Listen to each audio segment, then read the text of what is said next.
Hey, how's it going? It's your pal Mike Squires in the Couches Podcast, episode number 221. And my guest, Anthony Biuso, awesome drummer, East Coaster, if I've ever met one, living in LA. We talk about that right off the bat. His East Coast energy on the West Coast and him missing New York very much so. We talk about his musical history. He started touring when he was still a teenager. He was playing shows, rock shows as a young guy, and also touring the world in an orchestral ensemble, which is super, super cool. I'm seeing a theme a lot of drummers, unlike other rock band musicians, have formal training. Go figure. Anthony also performed on the Shakedown video, the Bob Seger song from the Beverly Hills Cop 2 soundtrack. I'll put a link here for you to go check that video out if you want to see him shred. Actually, he tracked drums today, the day that I'm recording this audio and video, for another Couch Riffs video. I'm very excited about that. I hope you enjoyed this conversation. I very, very much enjoyed having him. He's a very funny guy, very entertaining guy. If you need drums, get a hold of him. He can track drums for your record. He can also do incredible voiceover work for you. That will become very evident very quickly here. I hope you enjoy. Thank you to all the people who are supporting Couch Riffs at Patreon. If you enjoy Couch Riffs or the videos that we make, please support us at Patreon, patreon.com/couchriffs. Without Patreon support, everything that we do would absolutely not be possible. So I very, very much appreciate you. Thank you. This week we have a landmark release. Just a couple days after this episode will be released, the Starship Trooper video is going to hit the internet. So I hope that you enjoy that as a benefit for roadie relief. Check that out. I would also like to thank Variety Coffee Roasters. Variety Coffee Roasters is a Brooklyn-based coffee roaster. They have a number of cafes throughout Brooklyn and Manhattan. I drink Variety Coffee every single morning. I cannot give something a higher endorsement than to tell you that I use or consume or whatever. I drink it every day. I recommend it. The other thing I recommend is you go to their website and check out their subscription service. There's nothing that is a bigger bummer than to wake up in the morning and you're out of coffee. You got no coffee. Variety has a great subscription service. You click a couple buttons over there and you get coffee every week, every 2 weeks, every month, depending on how much you drink. And then you never have to start your day grumpy. And that's the right way. That's the right thing to do. Follow them on social media at Variety Coffee. Go check out their website, varietycoffeeroasters.com. Thank you, Variety. I also want to thank River City Guitars in Spokane, Washington. River City Guitars is a by appointment only vintage, used, and boutique music store with a focus on guitars. But they have the occasional everything else, drum sets and recording consoles. I've seen a lot of very, very cool stuff come through there. Check out their Reverb store. It is always being updated. Follow them on social media at River City Guitars. And if you have a vintage guitar, bass, some vintage musical instrument that you are looking to sell or trade or work a deal, or you have a collection that you would like to liquidate, get a hold of them. sales.rivercityguitars@gmail.com. Tell them I sent you. We are like family. I love them. I've gotten a number of guitars from them myself and sold some stuff through them myself. Again, with the personal recommendations right here. Thank you, River City Guitars. You guys are awesome. We're going to get into the episode now. I hope that you enjoy this. It's a very entertaining conversation. Don't forget the golden rule. Treat people the way you want to be treated and don't be an asshole. You're like, and on this episode of What's Happening, Mama, we've got Mike and Tiny in the house. And yeah, you know, Dwayne's been causing a lot of trouble this week, Mike. Dwayne, what are you getting up to? What? Nothing, man. Oh, Thelma. Yeah, I used to love those shows, man. What was that? What's Happening? It was like What's Happening with Dee and Raj. So good. Shit. So good. How you doing, Mike? What's up, buddy? I'm good. Welcome to Drummer Awareness Month. All right. It's Drummer Awareness Month where I encourage people to celebrate the rhythm because the rhythm is going to get you. Nice. I like it. I like that. That's original. Print it. And the cool thing about it is that because it is Drummer Awareness Month, I am a drummer.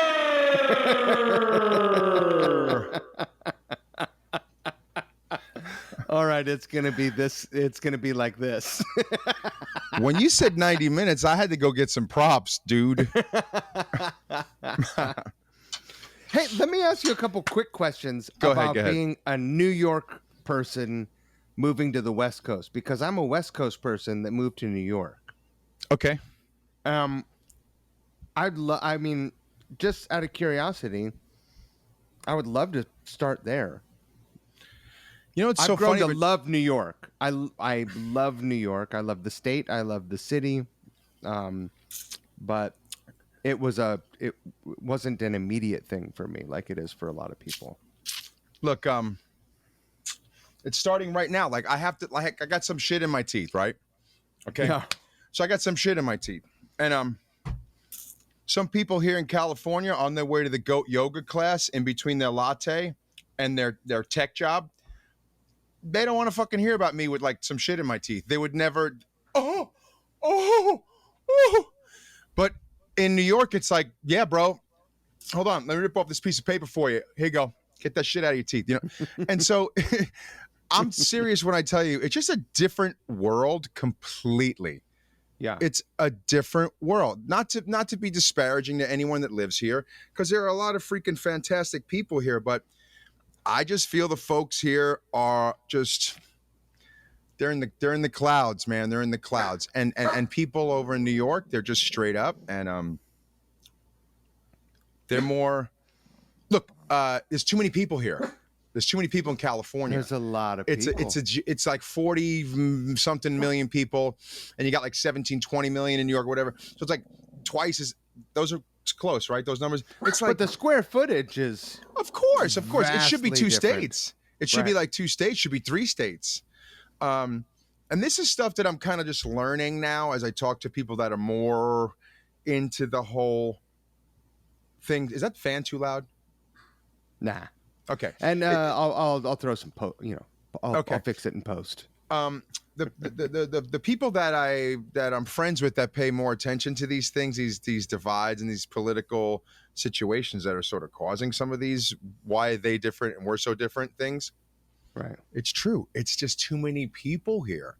And over there it's a little bit more unified, obviously since 9/11, but I kind of, Mike, dude, I grew up on 241st Street and 88th Avenue in Queens, Belrose, Queens. And I walked to school. I was just telling my cousin, who I just met a fourth cousin the other day in Brooklyn for the first time. So I said, man, I walked to school first and second grade to Catholic school, 4 or 5 blocks under the Bell Parkway, across 2 major streets, you know, no big deal, no nothing. First and second grade, you could never do that these days.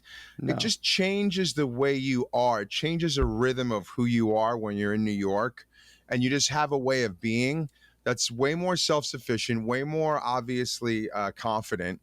And then when you get here, it's sort of misconstrued. I've been misconstrued my whole life since I've been here. I have the best intentions, and it's always seeming like I'm out for myself.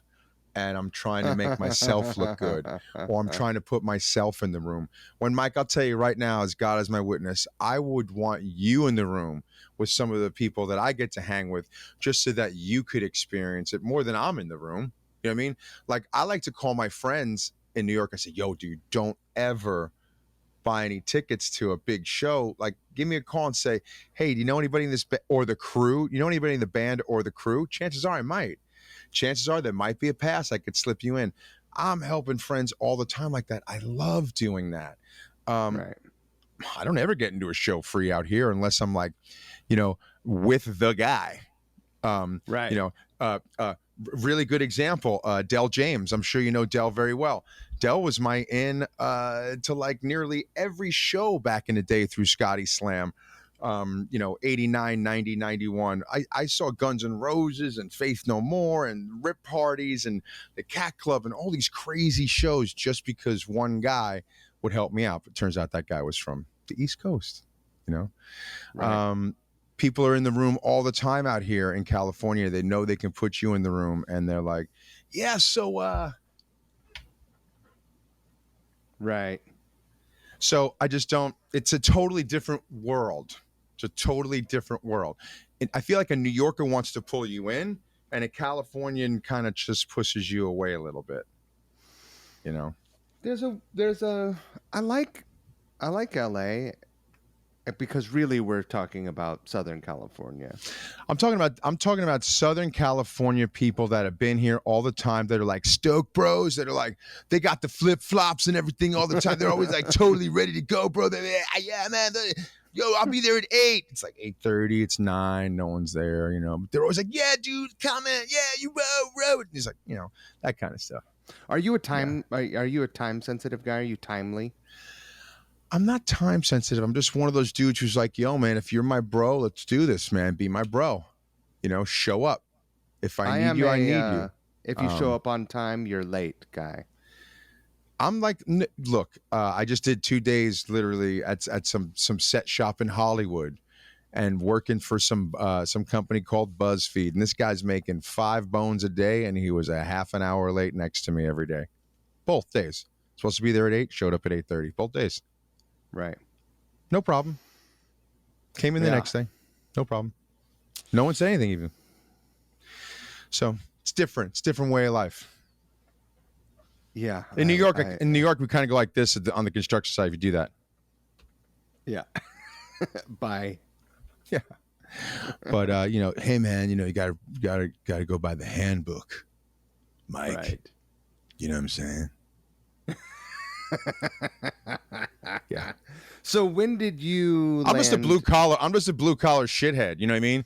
That's the bottom line. I'm a blue collar shithead in a drummer's body, born fucking working my ass off, and I would never ask anybody to do anything that I wasn't going to be doing right next to you. But if it's your position, you better be doing it. If you got to put fries in that bag, do it really, really, really good. If I say no mayo, no fucking mayo.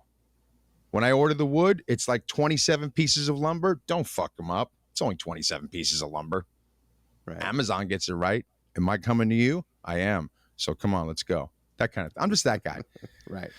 My dad was a stockbroker. My dad was like the vice president of Cantor Fitzgerald. My dad didn't mince words and put people in their place and had his place for everything and tried to make everything, regimented so that it went smoothly all the time.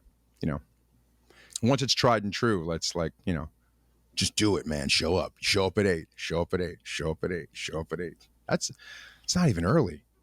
That's late. It's not early. I wake up without an alarm at 6:30. Dude, I can remember being on set back in the day. I worked on Hulk Hogan movies in the early 90s. I was up at 4:45 in the morning. I had a motorcycle and I would drive sometimes in the rain like this, and it would be pouring rain. And I didn't know if it was rain or tears because I was literally like crying because it was so shitty. But just a quick fully adult male, it's okay, cry like, And I got up at like 4:45 in the morning to be there at 6, and this guy like cruises in at like 8, like 8:30, like, and I'm just like. And yesterday it was funny too. It was like the project was pretty much done, but I walked over to this one dude. I knuckled him. I looked at him. I go, I guess it's just me and you today. And right as I said that, this guy walked in, and I was like, it's 8:30, and I'm the construction coordinator. I'm the foreman, and it's just like, okay, thanks, Great. I mean, he did a good look. Doing he's doing a good job. He's a good dude. Everything's fine, right? But just come on, man. Like, have a Just little show up. respect. Not to mention, it's a lot of dough, man. You'd be surprised at how much do re mi they're paying set carpenters. Maybe I need a career change, reset. Bro, I just turned down $70 an hour to do a gig. Really? Yep. Because it was too painful of design and implementation with young art directors and young people. They get a lot of young people that are banging it out, and that's fine. Total respect. But I'm 51 and I got bad knees. I don't know that I have time to just kind of like go through this and like jump through the hoops while we figure it out. You know what I mean? Like, because to be honest with you, man, it kind of takes longer sometimes, Sure. and then you're just like, oh, I mean, you'd be sitting there going, dude, shut up. Go take the dough. But then to me, I'm weird. To me, it's almost like not an honest wage. And I'm just like, just milking the cow. And like, these people don't know what they're doing. I'm not good with that. People don't know what they're doing. Part of a crew. Like when I'm with a bunch of people and like a bunch of them are like shoddy, I'm like, oh, snizzle. Let's talk about you growing up. Why drums? And when did that spark get ignited? Punching everything else, and it just was affected by the percussive aspect of it. When you're hitting a guitar and you're going down, like you're on the, you're on keyboards and you're like plang plang plang plang plang, and everything's a little bit more percussive. Right. All of the instructors were like, yo, this guy should be playing drums instead of, but first I played literally, it's like, of course everybody answers this question differently, but the first instrument I ever played was violin, viola, cello. Then I played the tuba. That was all 3rd and 4th grade. They wouldn't allow me to play drums because everyone wanted to be a drummer. Right. So I swapped off a bunch of different instruments 3rd, 4th, 5th grade. And then by 6th grade, I was able to play the drums. And that was around the same time I had a drum set given to me by a family member. It was sitting in the basement. I had neighbors come over and I said, I play drums. Come check me out now. I'm 10 years old, going to be in a band. I'm rocker. What's up? How you doing? And I would just like play the top. And then the guy looked over. I remember my neighbor, Bobby Haggerty. He looked to the front. He goes, dude, you got to kick the bass drum in the front. You got to punch. I go, oh yeah, I'm getting to that. Because I was just playing. I was literally just playing on the top with my hands for months and months. And I'm like, oh yeah, I'm getting to that, dude. I'm getting to that. But it was mainly just from there, Mike, just from like always having bounced around on things. And I really liked playing the cello, and I still love, like, if I could freaking put some cellos and some violas, violins, and I would just love it. I got a ukulele. I got some string instruments that I'm not good with the guitar at all, but give me 4 strings, ba-doom, boom, boom. I'm really down with like just picking that stuff around. And as you know as well as I, no diss to bass players, you put 4 or 5 good notes together, that's just fat. And you can do that on any, it's just great. Yeah. And that's how I think I really probably learned a little bit of that, percussion, syncopation, rhythm, that kind of thing, the back and forth pulsing. And yeah, so that's really how it started. And then 6th, 7th grade, it was just like, I took up every friggin' drum class I could, anything that they would allow me to play.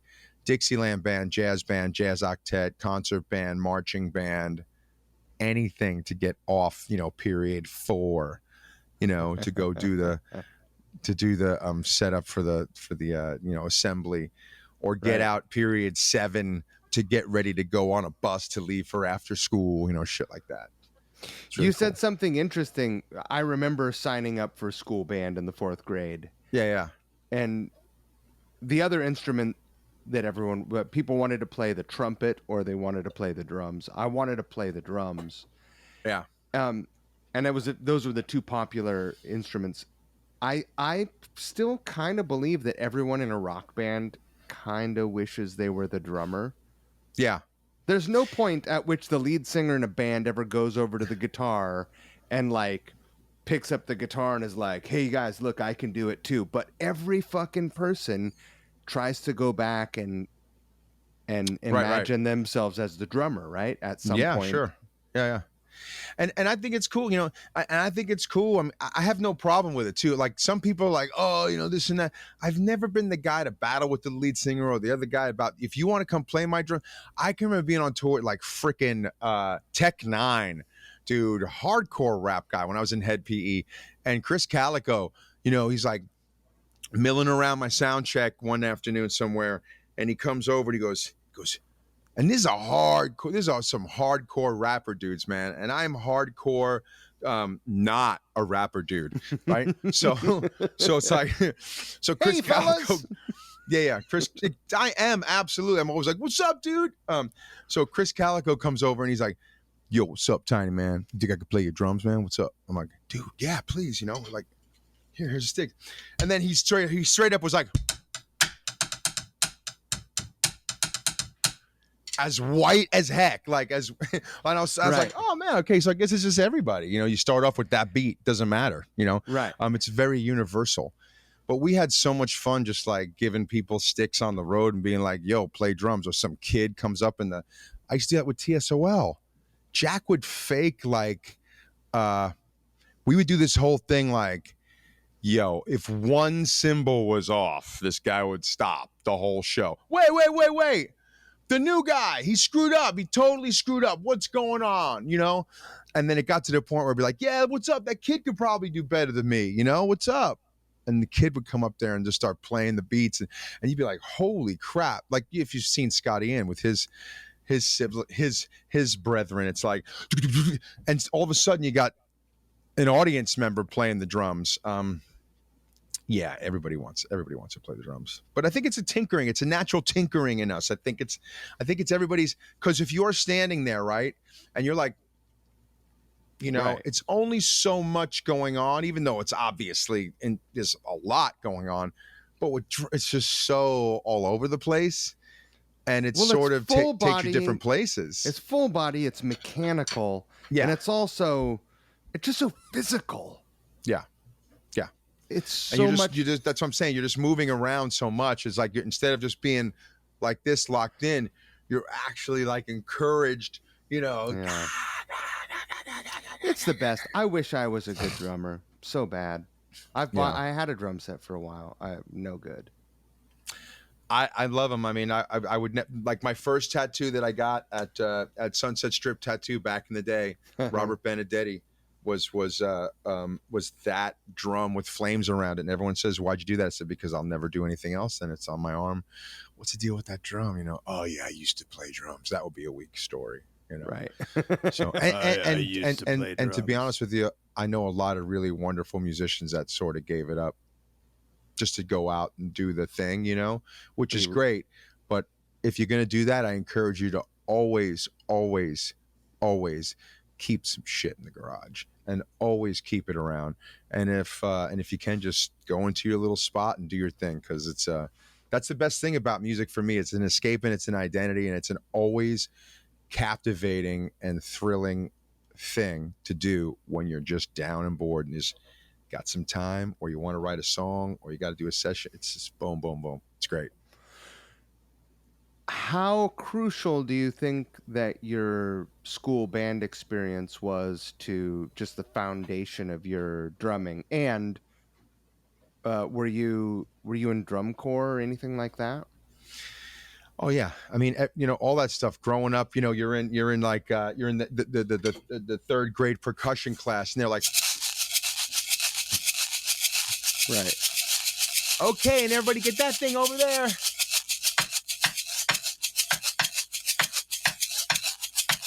Then everyone's got a little thing going on. Then someone gets that frickin' recorder. Right? And you're just like, oh. And then you get to bring that home for the weekend. Your mother gets to just be like, whoa, I'm going to make some really heavy caloric food so everyone just passes out at the end of the night, and your father doesn't get to hear that all night. Can you imagine how tough it must have been for those school teachers that that taught those classes, how Yeah. patient they must be. Well, it's freaking love, dude. It's just straight up love. That's Yeah. it. There's no other word for it. I mean, you could say, yes, of course, patience. But like beyond anything else, it's just straight. Those people just love to exert a lot of patience, if you will. You know what I mean? Like they want to be there all day and just take the time because Susie and Tommy suck and they suck bad, but they got to be there and you got to have fun with them and you got to encourage them. You know what I mean? And that's a skill. It really is. It There's really always is a like the skill. kid that's like takes a recorder. Look at my wiener. There's one shoving it up their nose. Yeah, It's just like yeah, and there's two. There's one boy and there's one girl that are like, wow, this is kind of something. Because even right. the three notes that I suck at, ooh, ooh, ooh, ooh, ooh, ooh, ooh, ooh, ooh, ooh. It's like, that's a riff. Okay, I'm gonna work with that. Oh my God, I had the Casio SK1 Yeah. with the sampling keyboard, right? Yeah. I would get the other keyboard, sample stuff into that one, then take that one, slow it down, raise the tempo, put the freaking piece of put the key down with a piece of electrical tape, out of that into an amplifier and play along. That was me making my own loops back in the day. Like that shit was what? That was 84. So you're a kid in Queens. Where did you practice? Didn't practice anywhere in Queens. So it wasn't until we moved to Wantagh. So in Queens, we moved right when I was 9. So 9, 10. And then that year moved to Wantagh, started playing drums, got the drum kit from Bobby Feeney, who perished in 9/11. He was still working in Cannon Fitzgerald. God rest. Yeah. The guy that gave me my first drum kit, a champagne sparkle pink Tempro, made in Japan drum set. Great Wow. drums. Freaking basically a piece of Luan that they rolled and then they slightly, they overlapped it, called that a seam, and then glued it together and then sanded the crap out of it on both sides to get it a little bit more round, put a wrap around it. And man, some of those drums sounded so good. But yeah, it wasn't until, New York with the basements. Freaking basements! Ma! I'm going to the basement.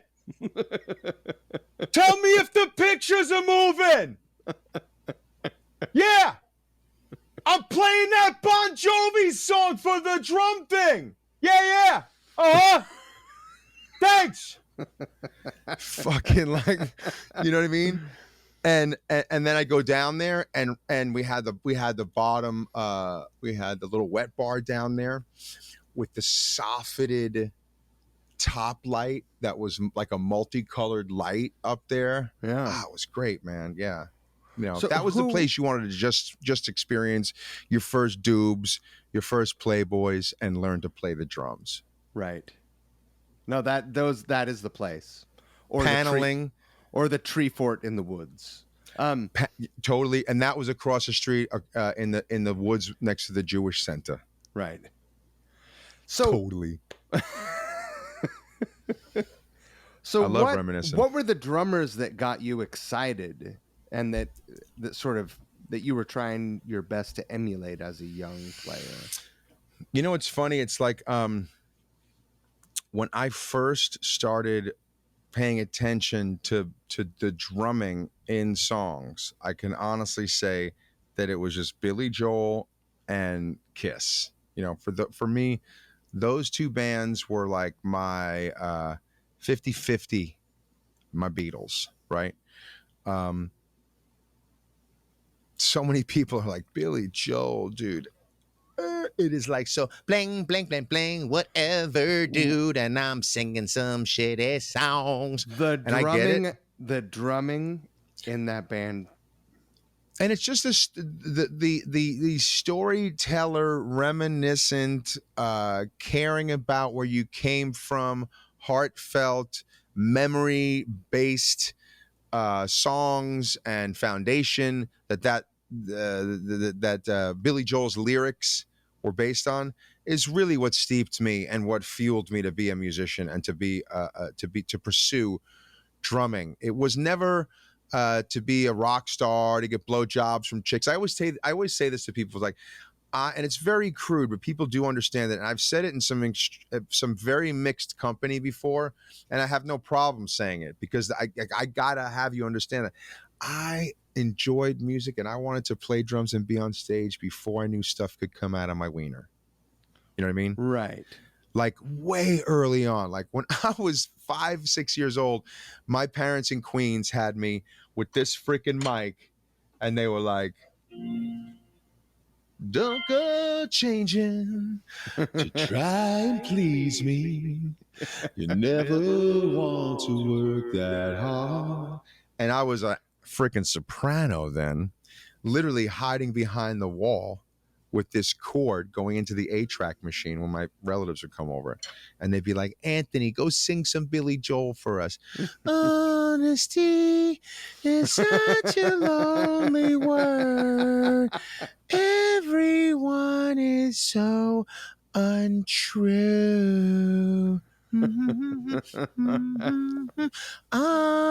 It's like, and I just loved that, just the ability to tell a story, sing a song, and just looking at records. Remember liner notes, man? Just looking at records and seeing the studios and seeing live shots and seeing all these different things, from the Billy Joel to the Kiss, going on stage. I'm going to get his fucking drum kit. And at some point, it's going to go zzz, it's going to go right up into the air. And, that's what it did for me. Those two bands made me want to pursue music, be that guy. But it was more for traveling. Do you remember reading the liner notes in those records and seeing all the different credits and not knowing what the fuck it meant? And then, and I didn't know what it meant until I was well into my 20s. I was just like, what is a mastering engineer? Sometimes I still wonder, what is a mastering engineer? And then, who's Bernie Grundig, and why is he on every record? Every record. Yeah. And there was so many different. Well, that's the thing. That's what interested you. That's what created the mystique of you wanting to be part of it. Was like, you were like, okay, what is Sterling Sound? Where is that? Where's the record plant? Is that Robert Plant's place? What's going on? Magical places, right? Yeah. What's happening? Wait, Jimi Hendrix has a studio in New York City. Electric Lady. What's happening? Where do I go? Is there weed there? Yeah, you're looking at all this stuff like, how much does that cost? Ooh. I'm gonna do my paper out this week, and then I'm gonna get a new set of Vans, a new pair of Vans, and I'm gonna buy a snare head. How much does it cost to do an album? Right. Yeah, totally. 20 years of paper route. Yeah, all day, all freaking day. Because we're about the same age, talk to me a little bit about the impact of Kiss on your life, because you said that was one of the bands, and I can understand how kids that were born in the 80s don't have the same experience. Their first experience seeing Kiss, they were just regular looking dudes. Yeah, right. Because by then the phenomena, I think, of Kiss was, they were still huge. They were still selling millions of records, but the phenomena, like we see, like Machine Gun Kelly and Travis Barker, those guys are phenomenons right now. They're in the news all the time.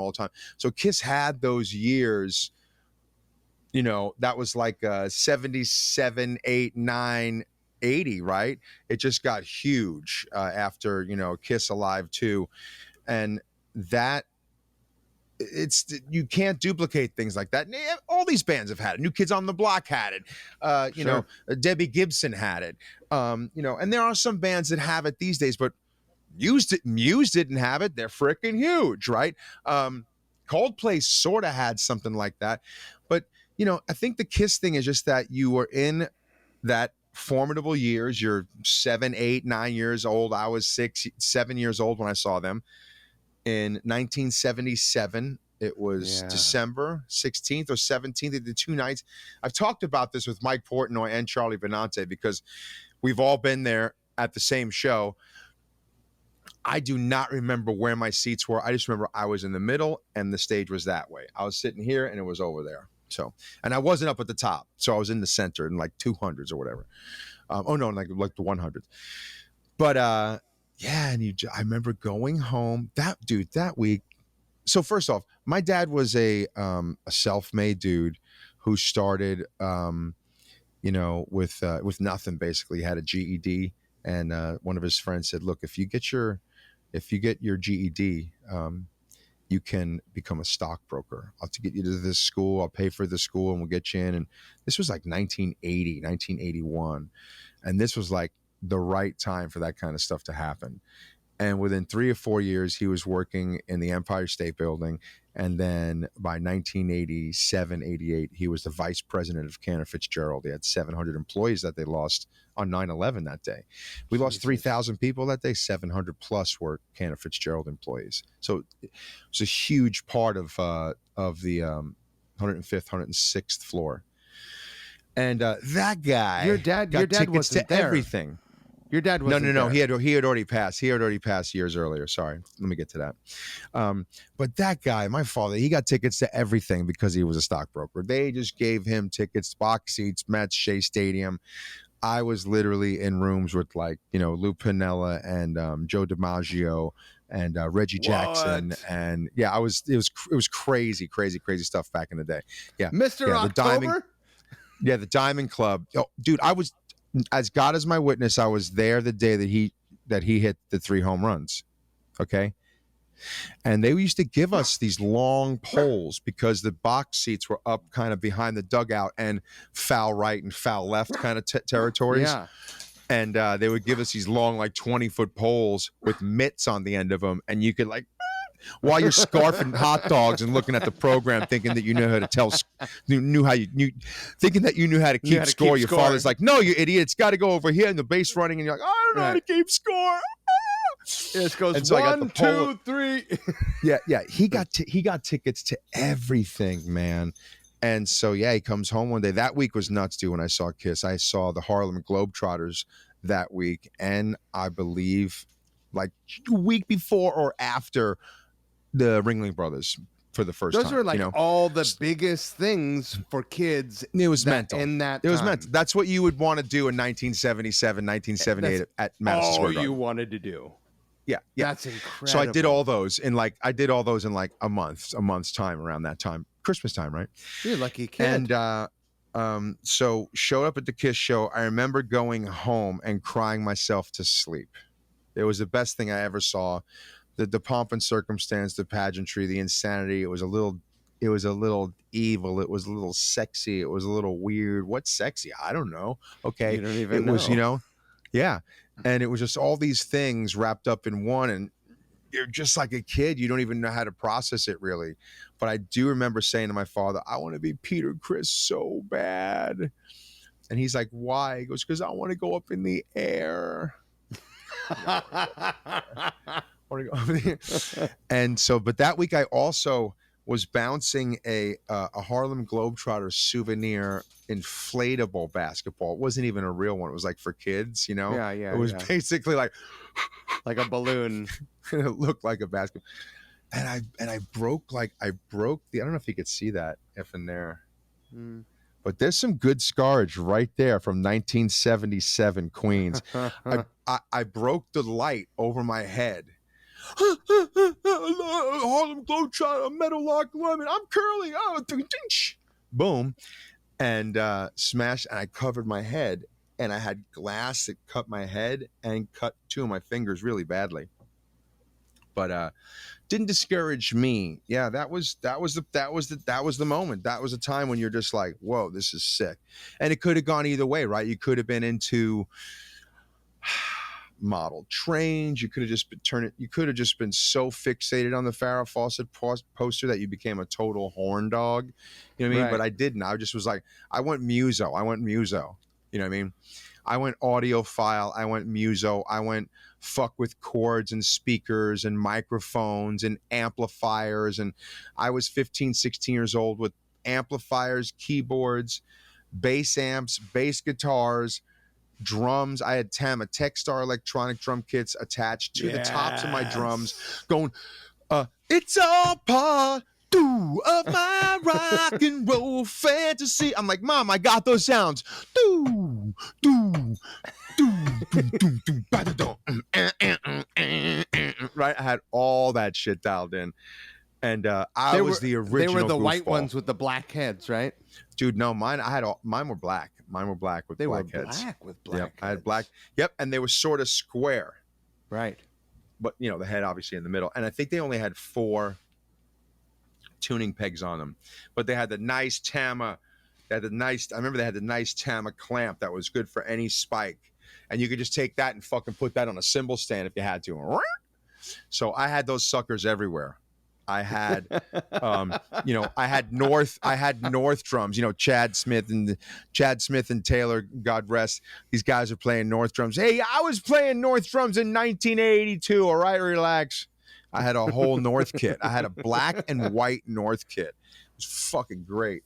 And being a fat kid, you know, like you obviously don't give a shit if you're playing that drum set. You really don't care. I was just waiting for Weird Al Yankovic to come along at that point. You know what I mean? I was just like taking some chances there. So when you're a kid in the basement, are your folks cool enough where you're having other kids from school come over with their instruments, or are you blasting along to the stereo with the speakers or headphones or something? What are you doing? I was so lucky, dude. I was just so lucky. I had the best parents, man. You know why I lost them so early? Because I had 21 years with dope parents. And I know that some people don't even get 5 or 10 years of their life with great parents, right? They might have a shitty life their whole life and then reconcile and then they lose them. So God bless. I got 21 years with them and they were just like, I could talk about them and laugh and cry at the same time. They were ridiculous. My father would push me to do it all the time. My mom would push me to do it. My mother would literally put me in, you know, she'd put me on point. She'd be like, have you rehearsed your drums today? I'd be like, yeah, I played them already. You know, and someone's like sitting next to her having tea. And she's like, no, you haven't, because none of the pictures on the wall have moved today. Now go down there. And make that stuff move around. Okay. Wow. Aunt Cindy's not here to be, to be bored. Let's entertain the woman. And I'm like, all right, go start punching shit around. And the pictures move. My father was like, I remember my father come down at 16 years old, 17 years old, and saw me and a couple friends from school playing. We were hashing out something that we were going to do for a talent show. And it was about 9, which was late for that. You know, my dad was like, yeah, it's cool. You guys can go to like 9. He comes down and I'm sitting as unexpected. He just like comes down the stairs. He never came. My dad was cool. Never came in my room. You know, it was like one of those, they were really cool. My mom probably did. Good cop, bad cop. But I know my dad like was just like, whatever, let the guy do it. So all of a sudden he's down the stairs and in front of my drum kit in like 1 second. I'm like, whoa. You know, we're like smoking weed out the window like this, then chewing gum and spraying air freshener. Then I got little cologne that's like right here. You know, we're doing everything we can like out the back or whatever. My dad, boom, all of a sudden he's there and he looks behind my drum kit and he goes, the hell is that, Meister, bro? That's fucking piss. At least drink some fucking Budweiser, all right? Drink some real beer, all right? I'm like, okay, Dad, sorry, I stole it from work. I worked at the grocery store. I'm like, I stole it from work, Dad, sorry. So, but yeah, my parents were great. And then I got a gig at 16 years old playing with a band called Project Object. They were like this punk rock weirdo band in New York City that, I mean, if Andy Warhol had been having a party, like they'd have been the perfect band to play. These guys dressed up, they were flamboyant. Maybe a couple of them were gay. I don't even really know, to be honest with you. I remember the bass player was this black dude who straight up looked like a Rasta, like cool. Like I was like, man, I'm in a band now because that guy's my bass player. What's up? Like that guy looked like he's the bass player. You know what I mean? I was like, hell yeah. And there was a line of people at the music building, 8th Avenue between 38th and 39th. I was like 16 years old, 10, 15 people going down this line. If you've ever been in that building, it was like none of the hallways were straight. they went like this, and then they went like this, and then went like this, and then went down around. This is and then like this is an audition. yeah, it was just a weird building, the music building on 8th Avenue. Like Anthrax rehearsed there, Metallica rehearsed there when they were in town. All these different bands rehearsed there, but it was also like a rape palace. It just was like it was not conducive for a 16-year-old. So my dad walking me through the hallways, just like whoa, whoa, whoa, whoa, whoa, you know. And we finally come up on the room, and I go in there to do my turn to practice, and we play for like 10 minutes or whatever. And the guy goes, "Hey, can I talk to your dad?" I go, "Sure." So comes out, and then my dad comes in a couple minutes later. He goes, you could talk in front of him. You don't got to come out and ask my. And he goes, "Okay." He's like, "Well, we want to offer you the gig in the band, but you're 16 years old. You're not gonna be able to get into the clubs, and like, what are we gonna do? But I'm 6 feet tall, Right. So like, what are we gonna do?" And I'm like, "I don't know." And my dad's like, "Well, I'll fucking go. And I'll carry his stuff, and I'll be like the chaperone. I'll just go." So all your gigs. Your dad was your roadie. Yeah, so my dad went and was like my security and my roadie to like the Limelight and to like all these really wicked, like ridiculous clubs. I remember playing the Limelight a couple times. And are you there? Yeah. Camera's Did I disabled. freeze up? Yeah, Okay. it's okay.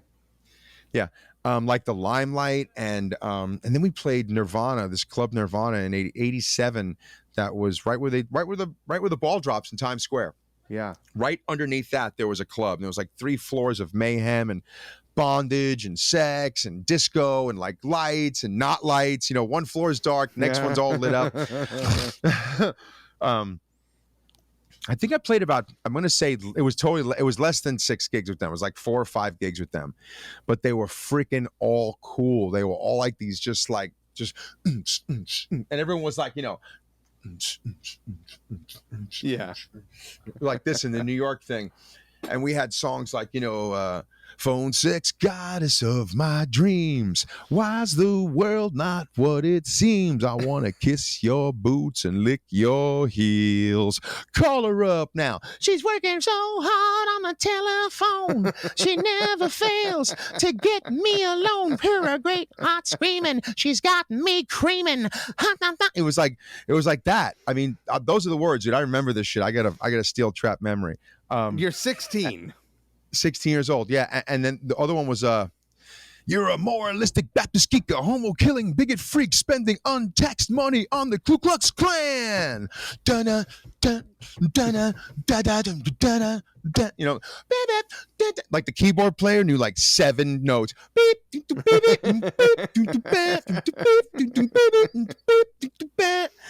And but it was badass, man. And it was just fun, we had like 10 songs, and yeah, Project Object. I still come across the it's so funny. There's literally a thing in here somewhere that has tons of cassette tapes. Amazing. Okay, and so I have another box filled with these, right? Hold on, look at this one. Hold on, what's this? I can't read it. Kiss Asylum. Oh yeah, sure. I saw them on that. Why tour. on earth? What's so this one? Talk to me a little bit about Freely's Comet. Talk to me a little bit about the shock of being 16 and just all of a sudden you're in a rock club and you're just experiencing this stuff. It must have been overwhelmingly exciting, but then also it's contrasted by you can't even really. Are you flipping me the bird? You can't really. No. I'm doing the distasteful eye gouge. Yeah. But also you can't experience it freely because your dad is there. Right. No, yeah. And you know what, dude? I was smoking cigarettes at the time. My father didn't care. I had long blonde hair. I had saber-toothed tiger earrings. I looked like Meatloaf's illegitimate child. Right. You know what I mean? And there was a lot of things going on that were just straight up. Like I was like, okay, this, you know what I mean? Like this is okay. This notch in the belt right here, I'm fine with. I'm fucking 16, right? Sure. So like, I don't need to go do cocaine with these models, at the club. or like disappear into a back room with some guy, or why is this guy grabbing my hand? Like stuff like that was happening in clubs, Sure. right? At that age. But it was definitely an interesting time. And I feel like I was already there because I was in all the theater. We were in all the theater productions together, you know, as groups, and people were, I know it's not a club, but you're used to kind of, I don't want to say faking, but you're used to being in positions that are different and you're able to adapt, right? Yeah. So all of a sudden you're there, you're an actor. Like I knew exactly what was going on. Look older, act professional. You know what I mean? I'd be like I'm fucking 16 years old. You know what I mean? I wish I had a pack of cigarettes now. Or actually I don't, but you know, I'd be with the pack of cigarettes. You just be like, you take the cigarettes, you'd be like, Right.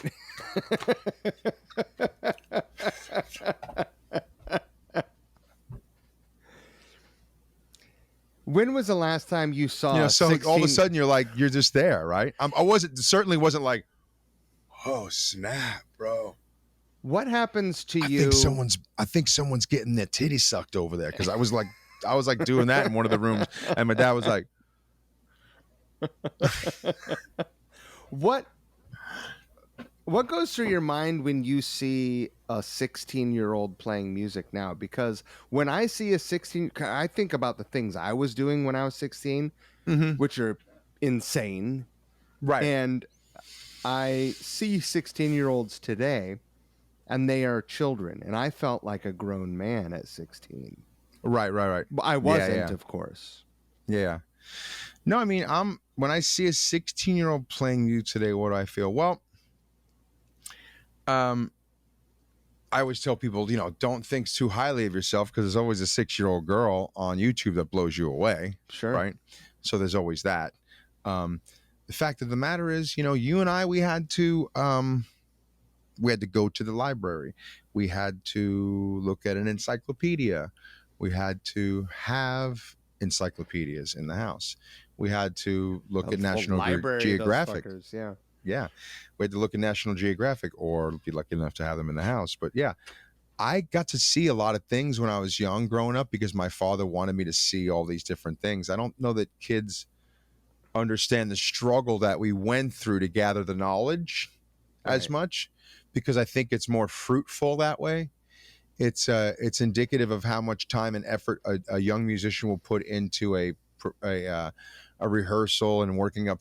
I've been working up the same 6 or 7 songs for some band I'm going to go play with in a few days. That's really great and that's really wonderful. But I know I'm going to know all the songs better than they do as the drummer. You know what I mean? And it's just because they're younger, and they're just going to show up and not, you know all the stuff. And had I had so much preparation and so much time and so much availability of technology and stuff like that back in the day, I think I'd be so much further ahead right now. Can you imagine? At 50 freaking 1 years old, I'd be a CEO of something.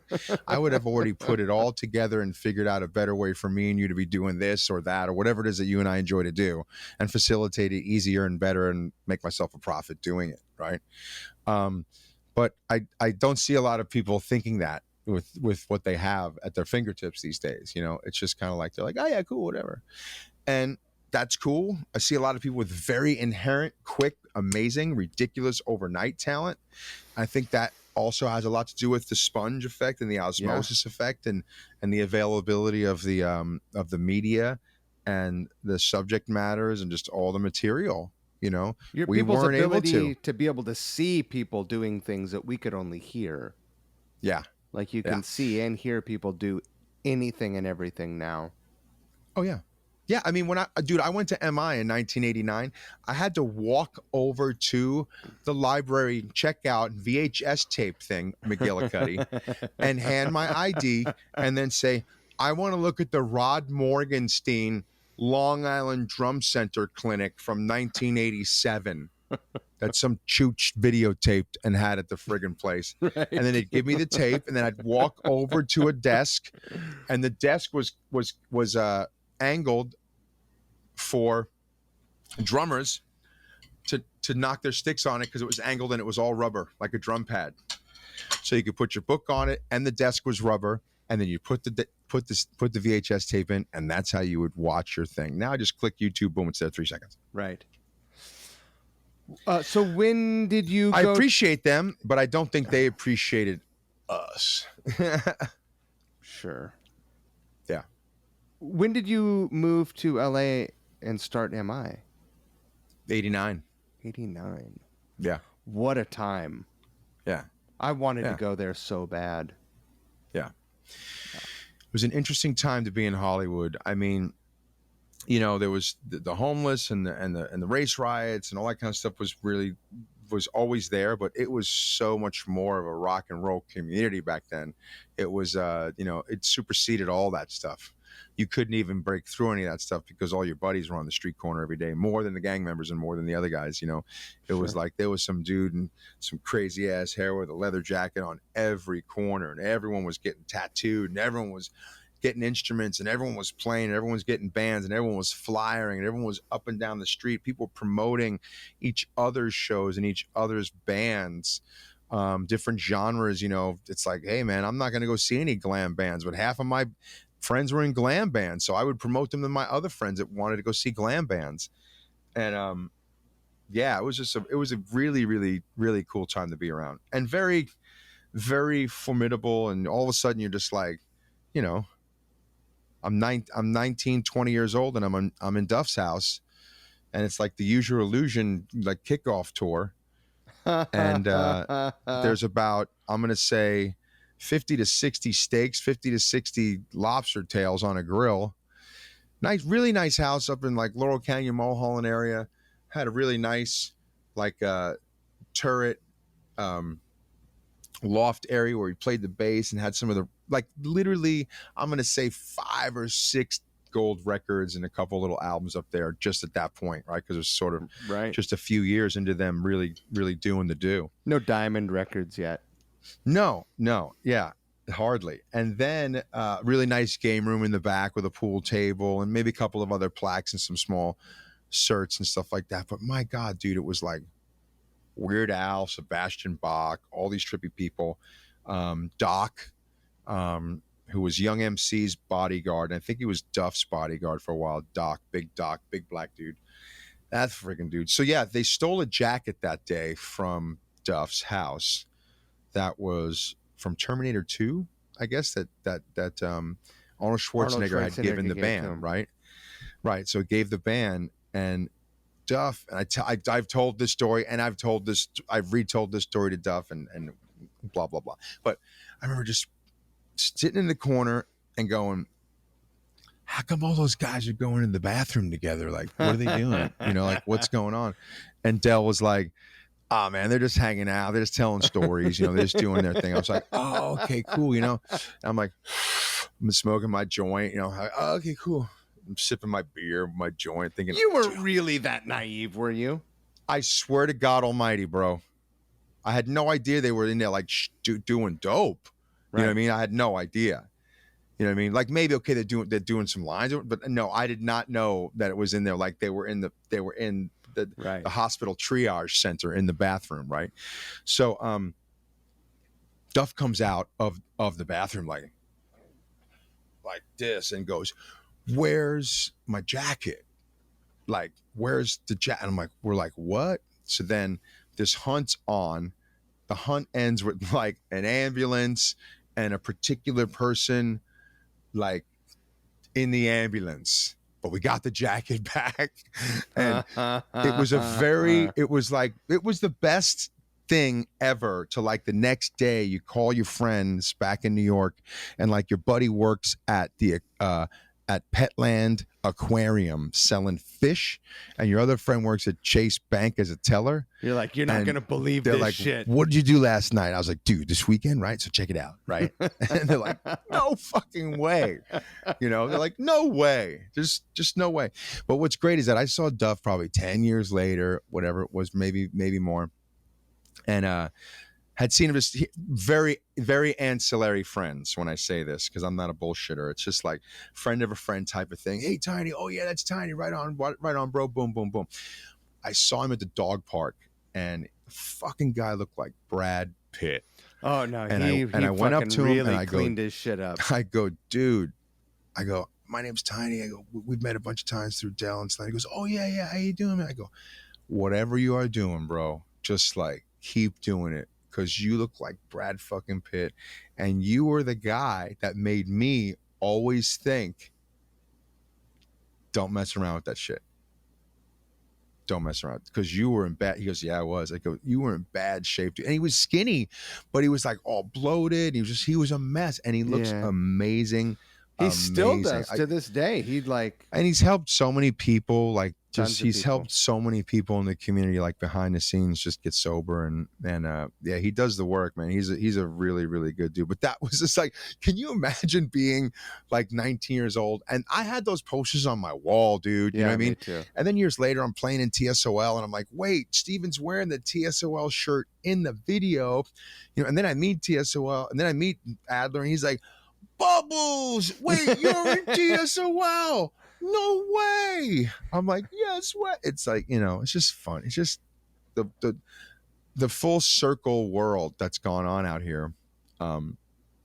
Pretty impressive, you know. I've had a freaking good time out here.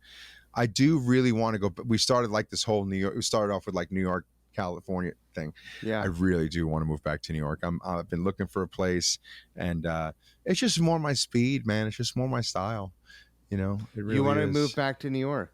Oh yeah. If anyone's listening and they have a mother or daughter apartment that they're looking to rent between $1,800 and $1,900, maybe $2,000, and they need a really suave handyman type.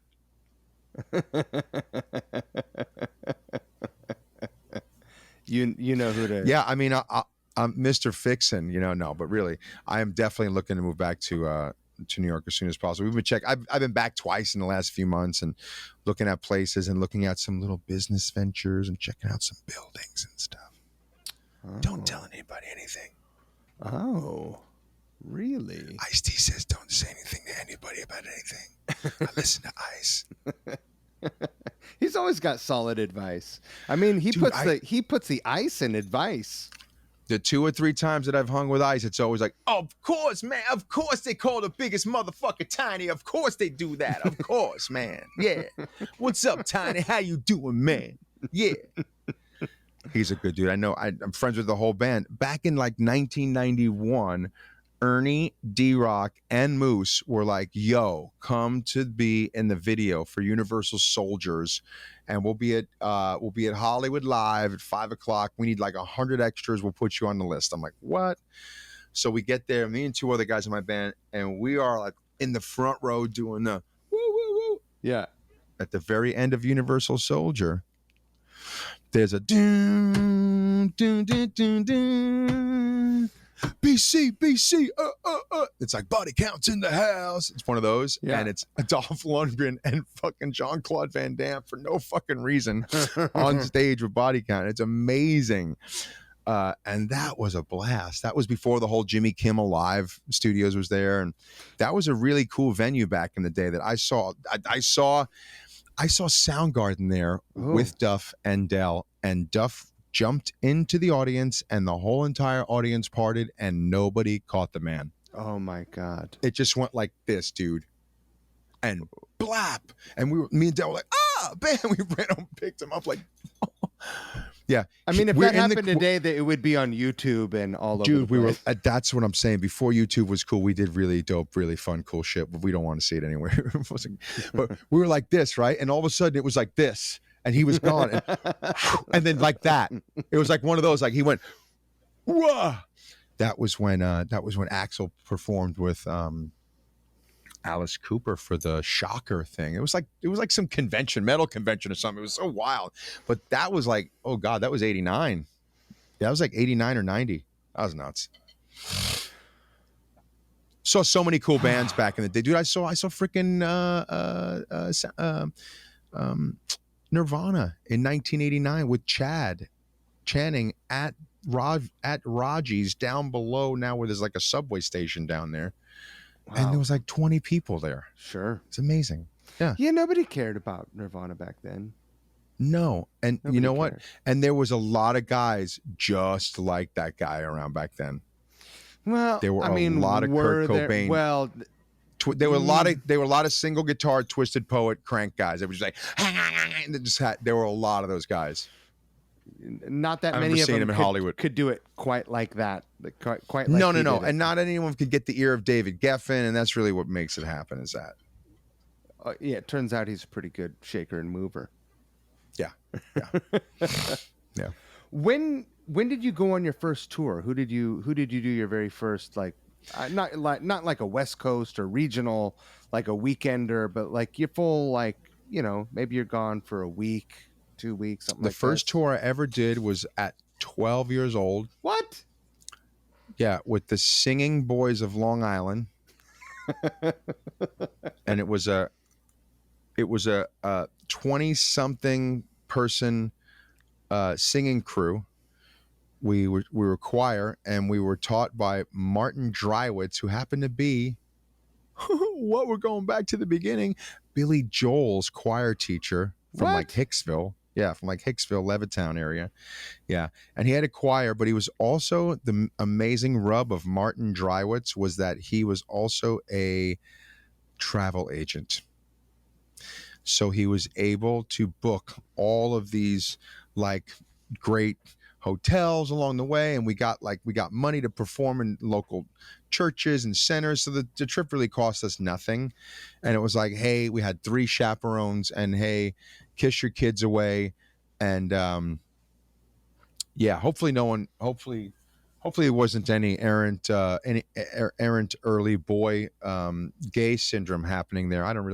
I think about it now. I'm joking, of course, but anyway, it was literally 3 men Sure. and 23 boys in 2 vans. So you do the math, but I was okay. I was safe, but we had a blast, and we literally went to like I'm going to say 17, 18 cities. Wow. In the van, and we came all the way out to California from New York all the way to California, and played out here. And when I was singing out here, they let me sing Home on the Range because my aunt and my cousin were in the audience, so it was nice. Yeah, but it was straight up like Ave Maria and all that kind of stuff. Yeah, But and you then were on the tour. next, How many shows was that? yeah, it was like 15, 16 shows. Holy shit. And we played and we had to set up and do sound check and then come back and sing. Yeah. Yep. And then the second one was another ridiculous foray. As a wait a minute, as a kid, did you feel like you were getting a taste of the road? Yeah, like, man. I told you that's what I said. That's what I wanted to do. It was never really about like I'm still like leave me the fuck alone to some people. Like I get it. We had a great time. I love you. Yes, high five, 2 high fives, 3 high fives. I'll even give you 4. But then I gotta go. I gotta go do stuff. You know what I mean? Like I'm busy. Like I get it. I'm almost terrible with fans sometimes. Because I just like I just do my thing, you know what I mean? And it's like about traveling. I want to go away, and I absolutely was getting a taste for the road. That was me. I have the picture somewhere. I wish I could show it to you. I still saved it. My mother blowing me a kiss as the 15-passenger van was closing. She goes, and that was me just going boom with that 135 Instamatic little skinny camera, Yep. chick chick chick. And then when I was 17, I was taking night school classes thinking about music college. You know, I was maybe going to go to CW Post Music College. And I was taking, what was I taking? It was like advanced, blah, blah, blah. But I was playing vibes, xylophone, timpani, tuned timpanis, playing these like 15, 20 page musical pieces where I got to put 5 pages out at a time. Yeah. And then 5 pages out at a time. And a lot of reading. Now they use iPads.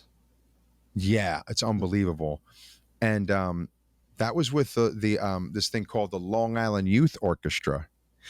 And we ended up going to, well, they came to me at the end of the summer, and they said end of the school year in like May, and they said, hey, do you want to, because I was going there at night once a week and taking like a 3-hour class.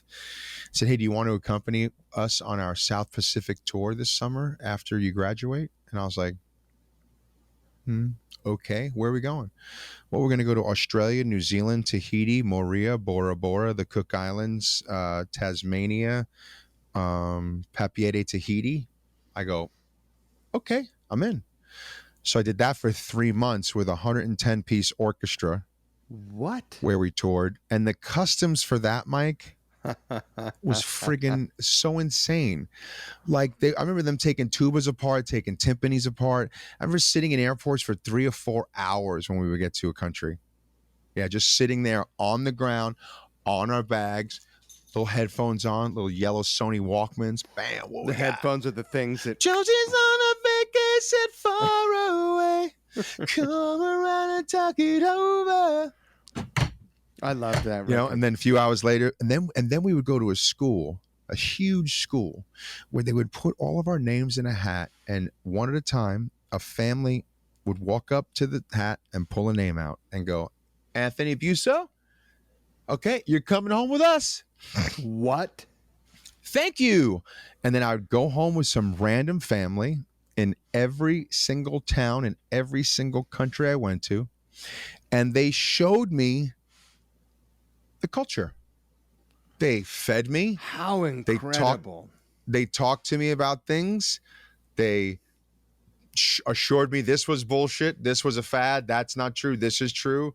They showed me one of the most important and most incredible things, which is just family. Family, so important, right?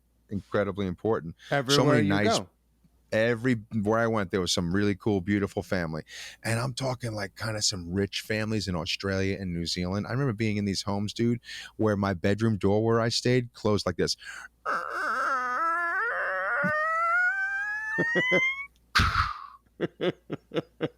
Like the fucking door was like 12 feet tall, about that solid, and just like, made of the Barbary wood out and back. My fucking got the father fucking has been here for 300 years. Like, what?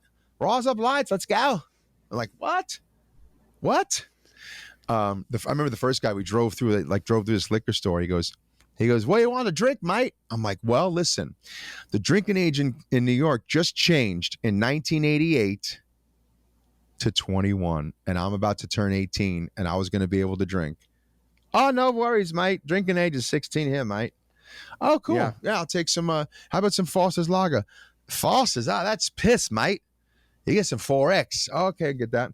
I was buying a Peter Stuyvesant cigarettes. I had like all the cool shit, man. I had all the cool shit. Australia, New Zealand. I almost got kicked off that tour 3 times. Yeah. So, and going back to my previous love, I wind up finding a girlfriend in one of the viola players. Oh. And so like we got to like have our like first, like I got to like have some really like first moments like in Australia, New Zealand, Tahiti, like on the beach, like pretty ridiculous. That's amazing. Yeah. It was and it was a cultural experience. It was always billed to be like that. It was literally one performance in the town and you're in there for 3 or 4 days. So I would go to like someone's school and hang out for a day. Then we would go to like the Parliament building in Australia. I performed at the Sydney Opera House. I performed at the Hollywood the Hollywood Bowl when I was 18 years old. Right. The Long Island Youth Orchestra. How amazing. It's just it was ridiculous. And that was 3 months, and it was a show like every 3 or 4 days. And I got paid $75 a show. And that was nothing to sneeze at. And it cost $1,900 to send me. Oh. And I made all the money back in performance fees. Oh, that's incredible. It was just like my dad was like, yeah, get this fucking guy out of here. Right. I came home and my Cadillac was friggin' stripped. My Cadillac was was pinstriped red and completely repainted white with a new top. My 67 Caddy. That was my birthday present when I got home. How did that experience of doing international travel and playing music, but that's almost an afterthought in this question. How did that form your opinion how did that inform your opinion of how the world was? Because I didn't have a fucking clue like at 17. Yeah, you come back, you immediately realize your shit don't stink. I was in a grass hut with Aboriginal Indians in Wagga Wagga in the outback of Australia having peyote. And I was in glowworm caves in Waitomo, New Zealand. I was in rainforests in New Zealand and Australia. I got into pits with boll weevils and Tasmanian devils and like freaking wild animals with leather hip boots up, you know, and saw people straight up in the street walking around with like bones in their nose with stuff on their head in New Zealand, which was Sure. weird because some towns are just still very rural Yeah. and they just keep it real. And they know they don't need what they need is what they have. Right. You know what I mean? And yeah, it was of course it was very eye-opening. I mean, it's also refreshing to see like so many people with so little being so happy. Because I'm telling you, I man, think about that a lot. Papeete, Tahiti, and Moorea, and Bora Bora, and the Cook Islands. Oh, some of it's like kind of destitute. It's very much, I liken it to like, Hollywood. They're like, yo, those 4 streets are dope. And then you go over here and you're like, whoa, what's going on? There's a bunch of blue tents over here. Yeah, it was like that in some of those places. But still, the culture is so amazing, and they're dancing in the streets. I mean, I saw so many people dancing in the streets that summer. It was unbelievable. They don't fucking do that anywhere in America. Right. Not unless it's So roped off and you paid a bunch of yeah, money. yeah. There's a lot of freedom, a lot of reckless abandon, a lot of folks that aren't wrapped up in what they look like, aren't wrapped up in what their teeth look like, aren't wrapped up in what their clothes look like, and are just living their lives and doing their things. I saw a lot of really cool, just regular business people. And then I would go to like, because it had to be like a cultural experience as well. So you don't want to send your kid off without him learning something. So we went to the Agrodome, to the agriculture center, where we would watch how they sheared sheep, how they raised sheep, how they sheared sheep. And there was these like pedestals sticking out of this wall, probably I'm going to say 20 of them. And all of a sudden, they charged all these sheep into the room, and like single file, they just ran up the wall. And they ran up this wall like they were on the side of a mountain, like billy goats. And they were on these little things like this big. And I'm like, whoa. They're like right on the wall. And then I realized right underneath each thing is the breed. So then they're standing there, and the breed of goat is right there. And they look at you, and they're looking down at you, and it's not animatronic, and it's not like the presidents at Disneyland. You're like this. I'm saying like I'm like here, right, and just right there, like 10 feet away, and they're big. We're not talking about little billy goats. Sure. We're talking about mountain goats. They're 100 pounds. They're like a Rottweiler, right? And then a guy would go up there, and then give a little whistle, come out, bam, they all turn around, go back the other way. He grabs one, flips it upside down like it's a freaking IKEA table that he's got to put some screws in real quick, and just starts shearing this thing. And in like 8 seconds, it's done.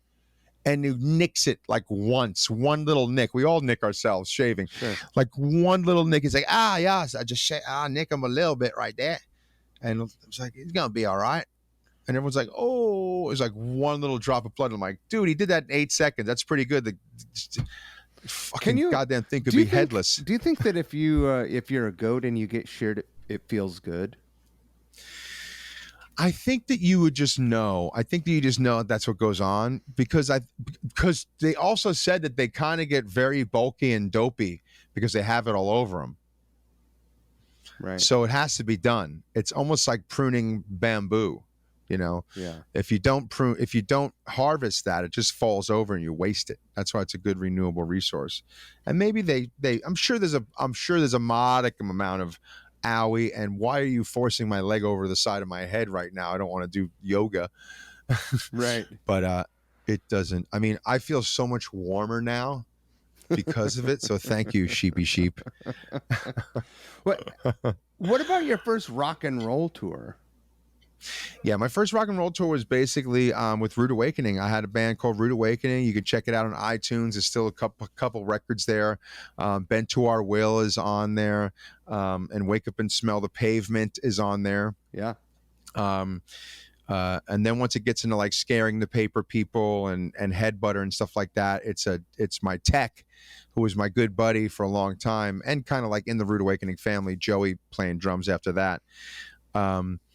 But man, that was back in the day when you would grab Maximum Rock and Roll magazine and you would look into the magazine, you would try to find the club in Peoria that looked like it might be that one. You'd send 2 packs out. You started just making these bullshit demo packs that weren't even like good ones because you knew you had to send so many out. Cassette And, demos, cassette samplers. Yeah, we'd make all of our own J cards, right? You just go to CopyMat on Sunset and Vine, which is no longer there, but it was the best thing ever because you would see all your friends there. You'd see all your friends in there. You'd see every rock band in there. You'd see big major rock bands in there, like making their flyers. And yet the big paper cutter, you make the little ransom note bullshit. And we would find that club and send them a pack. I remember being like, okay, so you got the pack? Yeah, we got it. I just haven't looked at it yet. It's on my desk. Okay, well, I'll call you back in like 2 weeks when you look at it. Okay, thanks. Okay, yeah, we looked at it. I listened to it. You guys are great. Cool. I'm just trying to figure out where to put you guys. Just trying to get like okay, I'll call you back.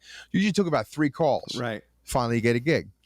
And then it's like, didn't even matter where the fucking gig was because you just be like, zip, zap, zoop, zoopity, zoop, zap, zoop, zup, zip, zoop, hey, oh, it, boo, Gas and so was that was a route 79 we cents did. a gallon back then. Dude, we did it all. That was 1989, 1990. And I was just into it.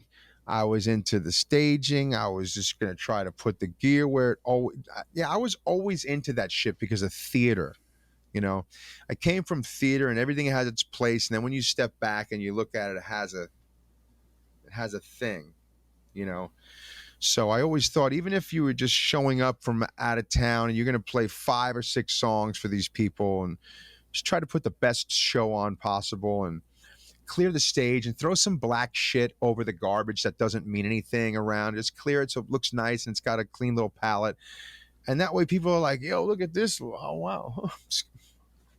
These guys might be like, they might have it together. They have text. No, it's not text. It's me in a friggin' hoodie pulled over my head. But stuff like that. So we were always doing that. And then you'd get the gig and it'd be $200 and the guy would be like, yeah, so I'm sorry to let you know that I don't really have $200 tonight. And I was like, well, that's cool because this mic is worth $200, right? And I need bass drum mics, so thank you. And I would just steal their shit and they'd be like, what? And I'd be like, you owe me $200 and I'm taking 2 SM fucking 58s. Have a nice night. My bass player would say shit like, I'm not even kidding. I've been on my best behavior too for like 14 years, folks. Please take note. He would say, sick 'em, Tiny. So it'd be like, I'd just be that guy that would be like, what's your fucking deal? Like, seriously. You had to be the tour manager. Oh, it was awful. And then it was some people that were amazing I'm going to tell you, man, we had so much fun back in the day. I would say probably 2 out of 5 were rough, but the rest of them were freaking cool. We always met some cool dude or some cool chick that's going to put you up or put up with your bullshit, however it worked out for you. And Samurai Sake House is still my favorite place to play in Oklahoma City, man. Hero. God bless. He's got to be gone by now. The guy was old as dirt back then. But he was the guy who taught the samurai sword to Arnold Schwarzenegger for Conan. Get the fuck out of here. Yeah. So this guy had all these 8x10s and all these behind the scene photos of him, him and Conan with the swords and everything. Just, you see a guy like, that's you will amazing. not mess with a dude in that pose ever. If I come at you like, you're done. So, so these guys, this guy was no joke. He was the guy. And like, if it was an Adam Sandler movie, it would have played like this. You walk through the door, it opens up. Hello, how are you? Yes, welcome to Samurai Sake House. Thank you so much for being here. And we're like, whoa. Cool, right on. This way. Okay, right? Go this way. He opens up the Benihana door. Huge fucking girl. Says, please sit. We eat first. Oh, cool. And dude, I'm telling you, the night later, this was when Bret Michaels first started breaking off doing Bret Michaels BS in like, oh my God, 1990, 91. Right. Bret Michaels was playing there like the next night at the Samurai Sake House. Oh, really? So yeah, it was a legit venue. Yeah. And we And ate, this guy, you're talking. This is Hero that is giving you the fucking. Yeah, Hero. So he's the guy that did the. He's the host. He's the owner. He's the guy. He's the cook. He's the booking agent. He's the cashier. He's the guy. You know what I mean? And so he makes us the food with the volcano and the egg and the thing and the whole thing, the whole routine, man. Better than you'll ever see it at that other place. I'm talking like legitimate dude who it's modeled after, probably, God bless. And then all the albums up top. So it looks like this eye line is like Benihana, and then up top, it's just the runner up top. Like, I have like a foam up there. You know what I mean? Yeah. He's got albums all up there, and they're all 80s rock albums. You know what I mean? And he loves it. He loves it. And it's a cool, janky stage in the corner with a high-ass fucking drum riser, like 5 feet for no fucking reason. Right. No one's getting up there, but you're gonna do it because I want to see the drummer up in the air, right? So many places had that. It was hilarious back in the day. And you're like, look, Dad, I made it up in the air. Oh my gosh, I'm never gonna get down, and God, don't let any of my cymbal stands fall. You'll be dead. And then we played a great show to 4, maybe 14 people. Right. And he loved it. And he was one of the guys in the audience. And we had a cheap hotel room in the back at this place that was commingled, like a Super 8 or whatever. Oh my God. It was hilarious. But I remember playing that place twice. And it was just that, you're just like, those places just are the best. Samurai Sake House. And then another place we played, Evergreen Hotel in Pennsylvania. Literally, they gave us like the whole floor. That was a good one. That was a good rockin' heavy metal fest. There was like 5 or 6 bands. We played there twice that weekend with like a Friday and Saturday. They gave us the whole 4th floor, and we were just like loaded. I had like Trucker Speed, White Crosses. I had wine. I thought I was in the fucking Allman Brothers or whatever. You know what I mean? I was just having the time of my life. 20 years old, and we were in the middle of nowhere, Pennsylvania, with a lake right outside the window. And I was like, this is the shit, dude, we're on the road, bro. Yes. Before we get too deep down this rabbit hole, this is this is your band. You were in this band, and you're tattooed on my arm. You're out and you're doing it. And for a lot of drummers, and especially good drummers, because a good drummer is always in demand, right? Sure. You're getting gigs. Mm-hmm. When this band stops or when you leave, how do things shift for you? Whether that is like overtly professional, or whether it's just like, mentally how you think about it. Like, do I want to be in a band, or do I want to be a guy who gets opportunities and maybe gets more and better opportunities as they go on? Does that change for you? Well, look, I mean, I always, and I still do, let's get this straight. I always want to be in a band. People just never give me the opportunity to be in one. I've always been kind of sidelined as the drummer guy. And I think it's because I do have a lot of passion. I do have a certain position on certain things. And no, I could not write you like the chord changes for, that song. I'm not going to come up with the top line on the piano, but can I sing it? Can I create it? Otherwise, yeah. And those things have never really been afforded to me, in any of the bands. So I've always kind of, especially out here. Right. Absolutely.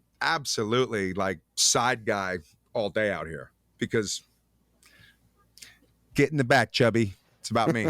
That's what I've really encountered out here. You know what I mean? Besides Rude Awakening and Bad Example, and and Full Metal Racket. Every other band that I played in has pretty much been like, just play the drums, don't interject. And I not only know this because I've tried, just with open heart and open mind, just tried and got refused or just told, hey, just play drums, and it was never, I'm not like ever, there's no animosity or anything, but you'd have to understand that that's why I might be gone. You know what I mean? Like, if I don't have any, if when I pass, my niece isn't getting paid for these songs that I've created and spent 5, 6, 7 hours each song every day in pre-production, and from even coming up with the first beat. Hold on, what about this? Now you're singing a different way, and now you're singing a different cadence, and that's because of doom. So Rude Awakening, bad example. Those bands were like, yeah, man, you're writing, you're with us, you're writing, you're in the core. Everything else was kind of like, yeah, I'm writing, you do your thing, and you just learn these songs. And so it's only that's been what's been presented to me, that I've taken that role. But if I could, I'd be in Coldplay or U2 like that. I'd be that guy that sat behind you all day long and listened to you and played with you and enjoyed you. And I've always said this to every single singer I've ever performed with. The reason why I'm going to play really well and do whatever I do back here is to make you look better in any way. So if I'm fucking too high hands and too nuts and you're just like that guy, I don't know that I'm going to be high hands guy. I might bring him down a little bit. So it's not, you know what I mean? Like, I know my role. And the singer is on the cover of the Rolling Stone, unless you're Neil Peart, unless you're Taylor, unless you're Dave Grohl, unless you're these mega huge stars, you're always going to be supporting the song. Yeah. You're always going to be supporting the song. And that's always been my position, to support the song and to play songs and to get those beats. And, Liberty DeVito talks about it early on, about how he just listened to the Billy Joel lyrics. And if the lyrics were about moving and traveling, he wants to have that beat going and grooving. Ooh, uh-huh, right.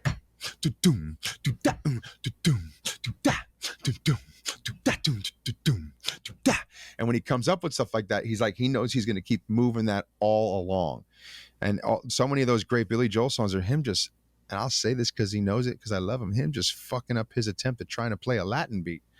And when he does it his way, that's a dope beat. That's the new beat.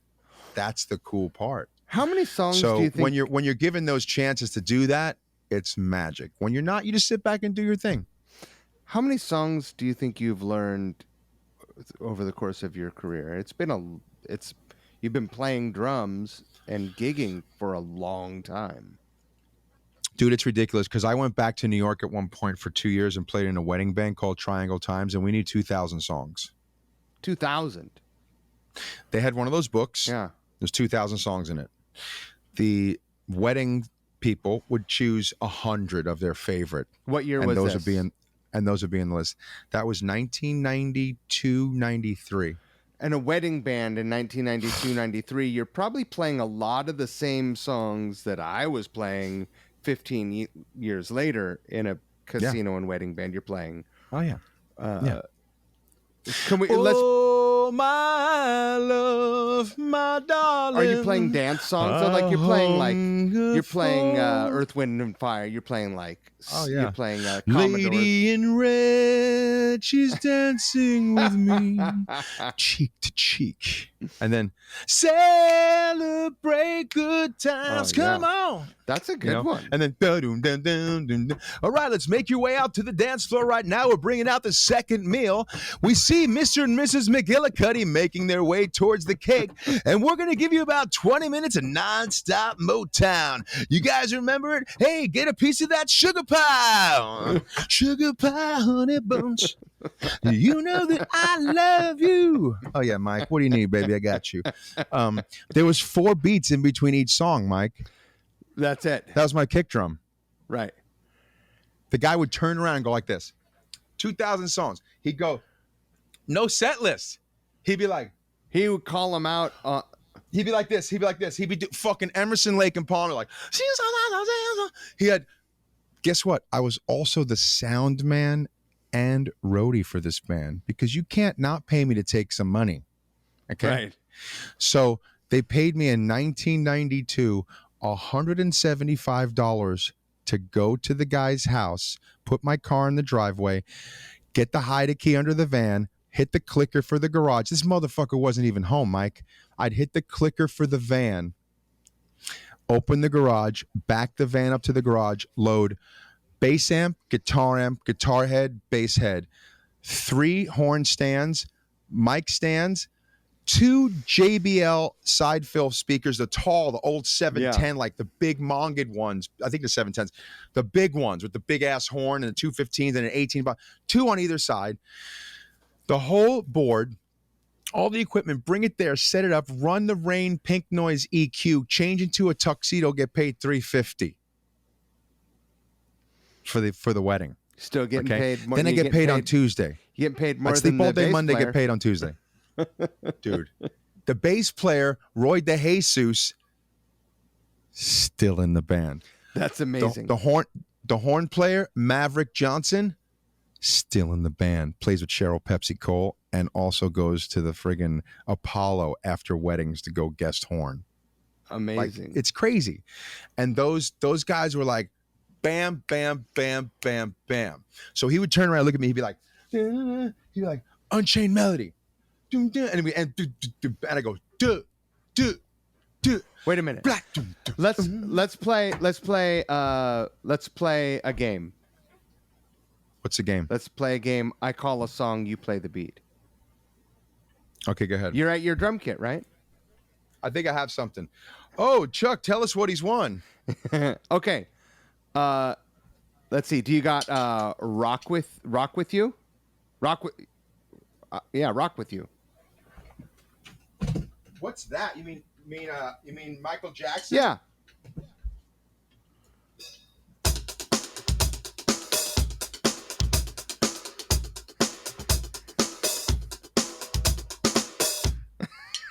Was that it? What about the intro? Was that it? What about the intro? All Is right. that it? What about give me that what is the Boss Gags jam that everyone loves? That's Lido, not Lido. Give me Lido. Lido Shuffle. Yeah.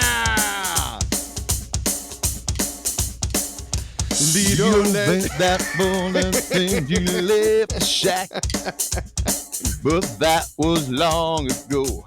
And he ain't come. He wrote down I love it. Just long enough to pull the handle on the clock. I saw that was That's my a great that was song. my first concert, Boss Gags. Oh man, Boz Scaggs, Steely Dan, all that stuff. Like those drummers are like ridiculous, right? Oh yeah. Well, I think Boss Gags, the band was Toto, right? Yeah. Yep. Except for when he recorded at Muscle Shoals. How about this one? Yeah.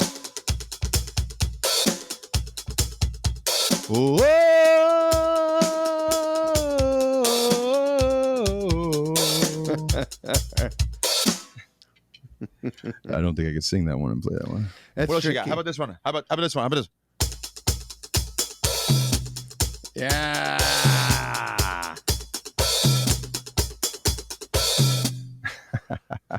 Okay. Oh, that's a little. Was that the intro for Lost for Words? Flight of Flight of Icarus. Icarus. Dun, dun, dun, dun. Oh yeah.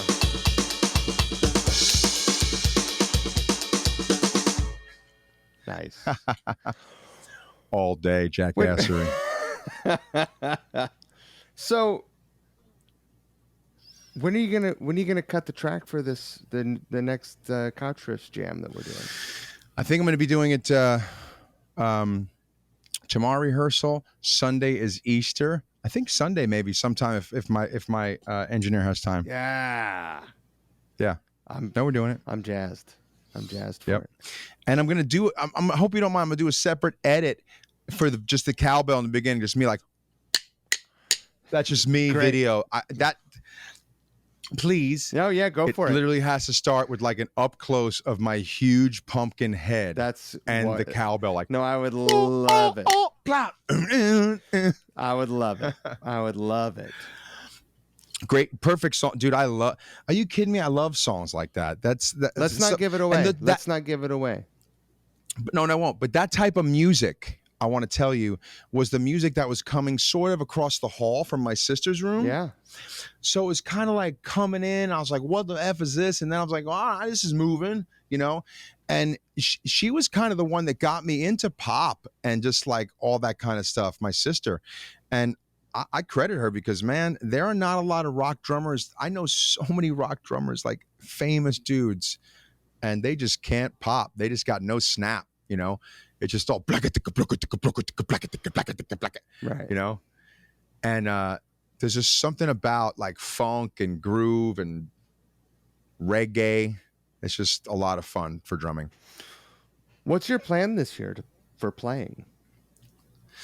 Dude, this year I've got a couple new ventures, really. I've been playing so much, Mike, for so many years and doing this back and forth with so many bands for so many years that I'm kind of moving away from it. I'm kind of moving away from being the guy on tour in 5 bands, you know. I mean, from 2003 to 2015, 16, 17, I was in 7 bands. Wow. All at the same time sometimes, you know. Head PE, TSOL, Rhino Bucket, and the Dickies, I toured all together at the same time. A couple of those bands were nice enough to like move schedules around for me, be like, okay, we will tour that month because you're not out with them. And then it got a little messy, and I never took a gig over money. I was always like, first come, first serve. You book me, it's booked. I don't care if the other group was offering more money because it was different money with each group, really. But it's booked. And I loved doing it. It made me a little hectic. It gave me a little bit of a split personality in the department of like, what does this guy do? Is he going to be around for a minute and then leave? People don't really get my motivations sometimes, I guess, with that. So I have really just been enjoying like doing my own home studio stuff and having so much fun. You know, now that COVID's came and took a shit on my boom room, I don't have it, but my engineer is blocks away and I record over there now. And he actually has better gear than I had at the boom room. So it's really nice to go over to record over there. I just did a song with Joel Hoekstra and Rod Diaz for an artist on the East Coast called Addie Wunsch. And she and I have been collaborating together for years. I have Phil X playing on the stuff, Todd Morse from The Offspring, Whitey Curse from Iggy Pop's band, East Bay Ray from the Dead Kennedys. So I have all these different guys playing with these artists, and it's just really fun to open my Rolodex to different artists and be available to different people across the country and across the world. So playing music, recording music for different people in Germany, Europe, Holland, Belgium, all that kind of stuff. Usually I got a bunch of stuff that I've been doing over there. I got to record out in Holland once in 1999 at Arnold Van Muren Studios. Unbelievable. Like, it's where Andrea Bocelli records, like on the water with like these huge tall ships. And I just really like recording in the studio and creating songs with artists more. It gives me that thing that I just wasn't getting with bands, that reciprocation and that back and forth, you know. And the artists that I'm working with, Mike, they're just amazing, you know. I'm working with Ananda Lewis, who's an old MTV VJ from back in the day, and she's also a host of a bunch of HG TV shows. But she is an amazing singer, and she's funky, and she's got that groovy. She just has that like down, like pat. So we're like Macy Graying it, you know, just having a blast writing tunes for her, and going to go into a real studio and record that. She's got a little bit of a couple people behind her. Dude, she used to date Prince. She was like best friends with Aaliyah, and she's always kind of been in the background, just an amazing singer. So I just get these little projects that come my way, and I'm just a lot more fulfilled that way. And the travel was always my motivation, bro. It's always my motivation. I don't need to see another fucking cool picture of myself with my mohawk and a dope drum kit, because I got a lot of them. Sure. I got enough. I do. I definitely do. And for me, it's like, if I'm going to be able to go away and travel and go to Europe, what are we doing? Oh, it's not great dough. Are the people great? Awesome. Are we traveling good? Awesome. Okay, don't worry about the dough. There's always those little things you think about. But for me, I am going to stay and do voiceovers and Act like the funny guy in the stories and do my. yeah, that's it. Meh. What's up, Doc? So, if people do want you to, No, but seriously, not to take too long, but I had a 50-year plan. Okay. And that was when I turned 50. I was going to go back to acting, go back to voiceovers, go back to all this kind of stuff that I did early on in my career, because we didn't even really talk about that. I was literally like a stunt man. I was killed in a bunch of movies you turned off halfway through. But I thought early on, stop doing that. You want to play music, you want to travel, you can still go do all that stuff when you're older. You'll do that when you're 50, because your knees are going to be shot, your back's going to be fucked. You're not going to be wanting to bounce around on the bus anymore, which I don't. And now you can do all this. right? So that's what I'm doing. If people want to have you record drums for their songs, are you available to do that now? Yeah, that's what I do. It's like, you can just email me, tinybubz@me.com, TINYBUBZ@me.com. Anything from bluegrass to rock to blues, funk, heavy metal, rap, rock, all that kind of stuff. There's a lot of YouTube stuff of me playing a lot of varied styles. I mean, there's a couple cool YouTube videos of me playing with Joe Bonamassa and Richie Sambora. Did a really cool gig with them, just smacking out some blues. And obviously I've played with like bands like Rhino Bucket, more straight edge AC/DC stuff. And Head PE was definitely more sporadic, crazy rock rap. And TSOL, old school punk. So Right. whatever folks need, I'm totally down to do. I do a lot of work for it. I don't just kind of mail it in. We send off a couple of demos, couple drum ideas with the electronic kit, go back and forth, see what you like, see what sounds you like. And then if the beat's cool and everything's good, we like it, boom, then I book the studio time, we go and record. And it's very, very affordable. People think that like, oh, there's no way I'm going to be able to afford, to have this person play on my record, that person, and you'd be surprised. So if there are other players that you want to reach out to, not just me, I would suggest doing it, because you'd be surprised. It's affordable, especially now with the pandemic. Everyone has the equipment in their home. Everyone's doing home recording, and everyone's actually stepped up their game, because now we all know how to use mics and interfaces and get everything going. What about voiceover stuff? Oh, dude, I love it. I've been doing that for a while. It's just I did a 3-headed dragon with this movie a couple years ago, and it was actually a Ukrainian movie. It was a voiceover dub, and I had to dub all the stuff back into English. And I took a voiceover class during the pandemic. And it's just always something that I've wanted to do, because I'm just fascinated by people's voices, especially so like you have like the Will Arnett type of voice where he's like, yes, of course, I'll do the I'm trouble. And then you've got like the Jason Bateman, who's just like, he's just like a really normal guy, but then he's just always just talks. It's like, okay, that's the guy who like might do my taxes, but I don't know, he might be doing some evil shit too. It's the way it hits you in your ear, right? I've always been into that, like, oh man, Howard Stern's got it down. He's got that microphone, that bass tone, and you're just like, yeah. If you heard Howard Stern years ago, he was like, hey mom, how you doing? I sound like an old crow. So there's a lot you can do with the voice, and I just love comics like Adam Ray and Dean Del Rey and Alex Hooper and Shuley from the fucking Howard Stern. So these guys just have all these amazing, just completely distinct voices, and it's just something I want to do, and I like doing it. I like making fun. I like acting like a little baby. I like to be like a little kid. Is this where the couch riffs guys play? Hey, as a Drums for you. as a childhood Kiss fan, can you give me a Paul Stanley?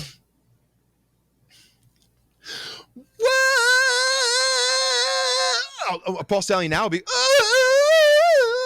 Or No, I'm just kidding. just his like banter. I love Dude, Paul Stanley banter. Is anybody out there ready for some cold gin? I don't really drink, but the boys do. It's hot. It's like a firehouse in here. Woo!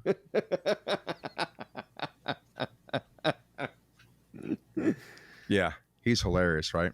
The best. And this is definitely my favorite Kiss. Ready? Are you please do? Yes.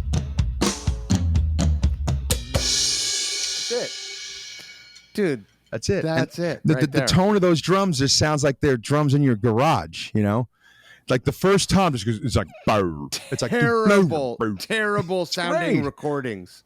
Fucking amazing. Love it. I also love it. Terrible recordings. Absolutely. I don't understand. And you know what's so funny is like some of those early Billy Joel records too, man.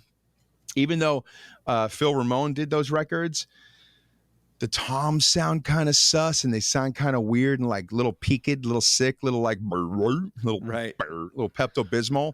And I asked Liberty about that, and he says, "Yeah, man, I was using rototoms on some of them and concert toms, fiberglass pearl concert toms. So really interesting. Like, wow, you'd be surprised at some of that old shit. Like, what is it exactly? I like playing new stuff, but that old stuff's got that that the new stuff don't have. Yeah, totally. I feel like we just spent an hour 45 like hanging out on the train and talking shit. I wish I could be doing that with you right now, dude, because that's a life. That's a lifestyle. It's totally different. Like today, my commuting going back and forth was like just trying to get there and like, is it okay if I get over, sir? No, I'm gonna fucking ram this car right up your butt to the traffic light, and it's sitting right there. You're right next to me now, sir. Why were you so mean?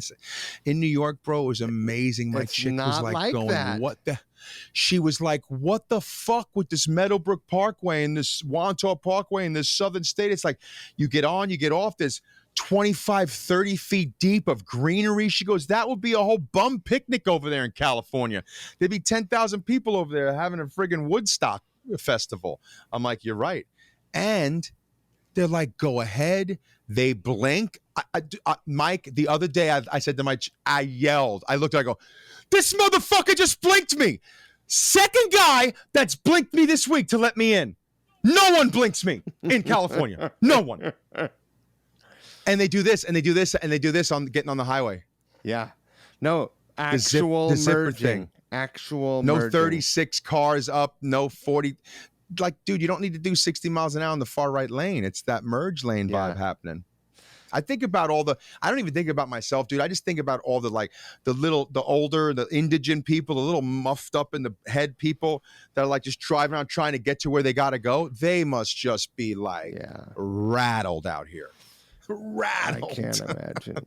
I'm fine. I'm like, yeah, whatever, chooch. You know what I mean? But like the rest of them are just, they got to get home. Like, yeah, it's ridiculous. I mean, we went to the city to go see Billy Joel last week. The guy's like, can I get that for you, ma'am? Hold the door. This other one, we're in JFK. She's fine. She's got the bed. She goes, can I get that for you, ma'am? She's like, what? Huh? Holy crow. Yeah. Yeah. I love the cops in New York too. You walk up to the cop, he looks like he's going to rip your head off. And you're like, hey man, which way's 42nd? What? Where you going? Where you going? Yeah, you want to go? You look for pizza?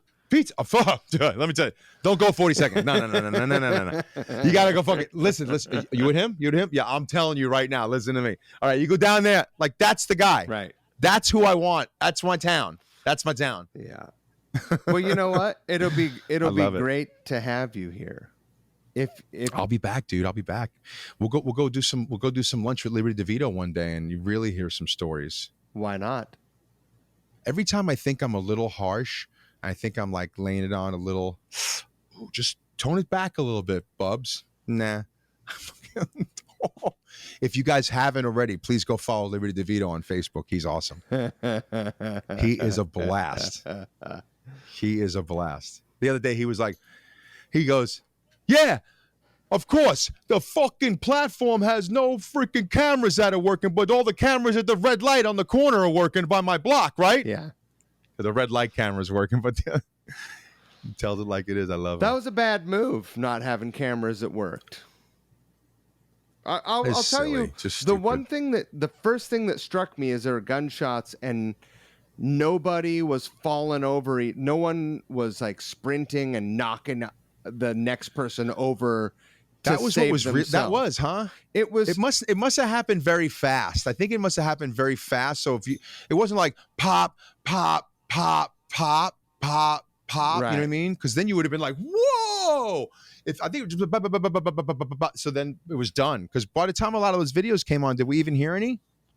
I didn't hear any. I didn't hear any, right? No. Yeah. And people were just must have happened so fast. Double right. step. You know, they were high stepping out of there, but nobody was wind sprints. I think that we still have the best fucking city ever because people are literally like, what can I do? A lot of people, and how many people? I saw 2 or 3 people start to videotape and then take their phone away, put it down, and go help. I saw 2 or 3 people do that. There was a Japanese lady. She said she was like this, and then she was like, "Oh man!" Then she walked right over and started helping someone. For a second, she thought, "Oh, let me do this little TikTok video, right? A bunch of murders." Oh wait, hold on. And then she ran in. You know what I mean?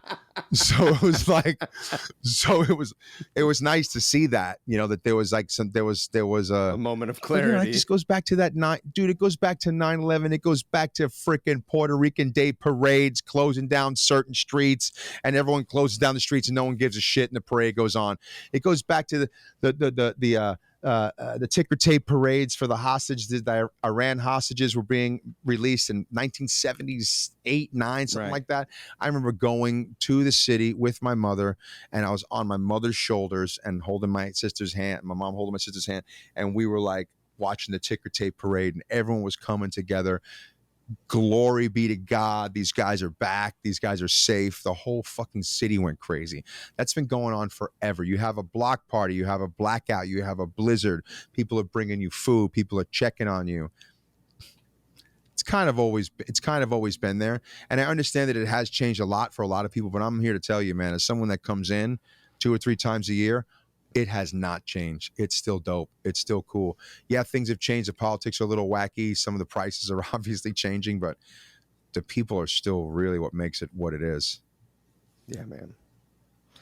Especially when you walk around in the city, man. It's like you can't bump into a person in Southern California anywhere too freely.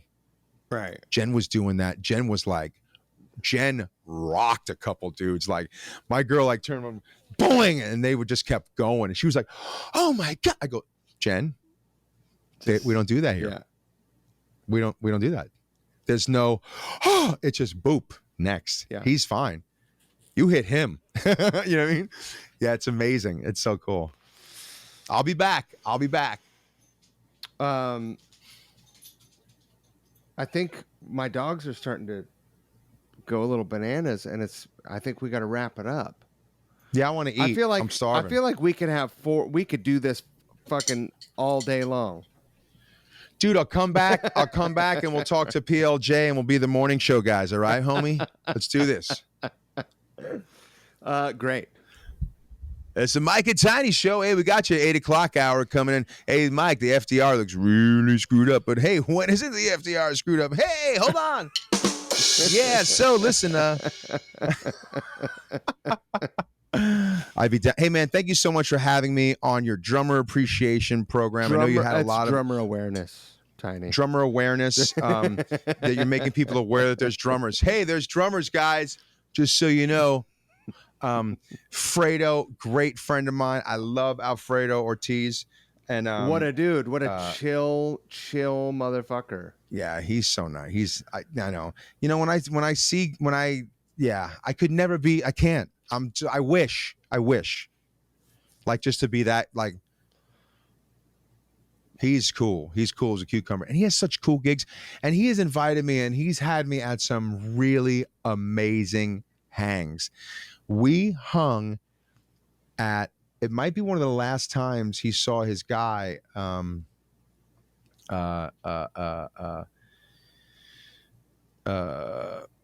dude that died from the Beasties. Adam. he took me to the premiere of that movie, Fredo.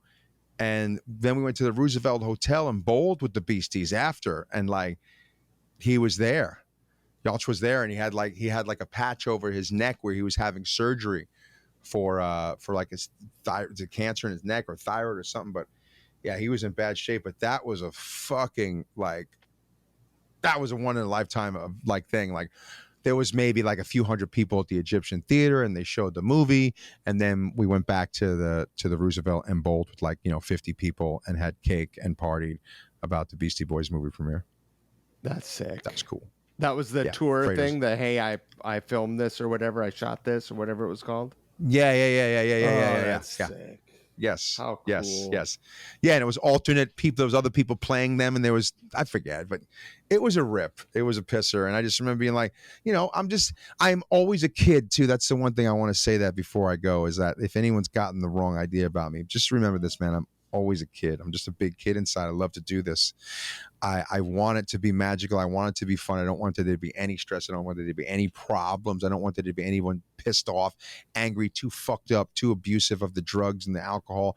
It's hard. It gets hard when you start doing that, because then I'm not a kid having fun in my room anymore. Now it's really too adult for me. And I'm just a kid when it comes down to it. And I just love to do this. And when I'm in moments like that, whether it's the Beastie Boys or Tommy Lee's I'm playing Tommy Lee's drum kit at the Coconut Teaser, or, interviewing Max Weinberg for Modern Drummer, I am literally a kid. I'm not trying to be an adult. I'm not trying to be professional. I'm not trying to make you think I'm cool. I cannot even imagine a person who has ever interacted with you questioning your enthusiasm for what you're doing. It gets misconstrued, and it comes off as this guy's going to knock me on my face if it doesn't go this way. And it's more like, yo, man, this is just the best way to do it. Trust me, because I've just failed so many times the other way. You know what I mean? I've blown it like enough times. I just pay attention to all this shit, Mike. Like I was the guy setting up sets in school, or being in the play, or playing in the orchestra pit. You know what I mean? It's like, right. That's 10 different, positions right there in the one thing. So if I'm not playing drums for a band, I will be crewing for a band. I will be building something for a band. I will be building drum sets for a band. I've put drum kits together for Slayer, Kiss, all kinds of bands. And you give me some work that involves me acting like a fucking little kid again, being in my room with music, with gear. Boopy, I'm there. That's what I want to say anyway. Just because sometimes I just come off like this fucking hard ass, and I'm just not. I'm not. I just really want things to be fucking dope. You're the fucking. Go take care of your dogs, man. You're the best. So let me ask you one question before you go. Yeah. What are you wearing, and who braids your hair? Sometimes I braid my own hair. Sometimes my wife does it for me. When she does it, the braids are good for a few days, 2 to 3 days. When I do it, they're good for 6 hours. Nice. I'm not. And is that a Ralph Lauren Pan Am shirt? Oh, this is a Sully Guitars shirt, but it's a knockoff of that Pan Am design. Let me put my readers on. Oh yeah, you're right. Well, I'd like to know that I'm wearing the latest in the Couch Riffs t-shirt empire. I have a new one for this new video that you'll be getting. You'll be getting a new version of the Couch Riffs shirt. Oh, very nice. Yeah. And by the way, thank you very much for your completely ridiculous over-the-top care package with shirts in a pizza box and all this kind of stuff. I love it. It's a pretty sweet little surprise, right? Yes, it was very dope. Very cool. I'm glad you like it. Humbled me to the nth degree. Oh, and hey, you guys, if you haven't already, you should get this book, Menza Life, the Nick Menza autobiography. Very, very interesting and cool read about my friend Nick Menza from Megadeth. If you're into Megadeth, I would suggest this. I literally just finished this the other day. I kind of read books like 25, 30 pages at a time. Just finished this the other day. Really great. Awesome. Yeah. Dude, But Mike, thank you Thank so much you. for doing this, and thank you so much for making people aware that the drummers are there in the back, because I don't know if we could do that ourselves with the cymbals and the drums and all the equipment that we would need ourselves. Just kidding. Okay. We are the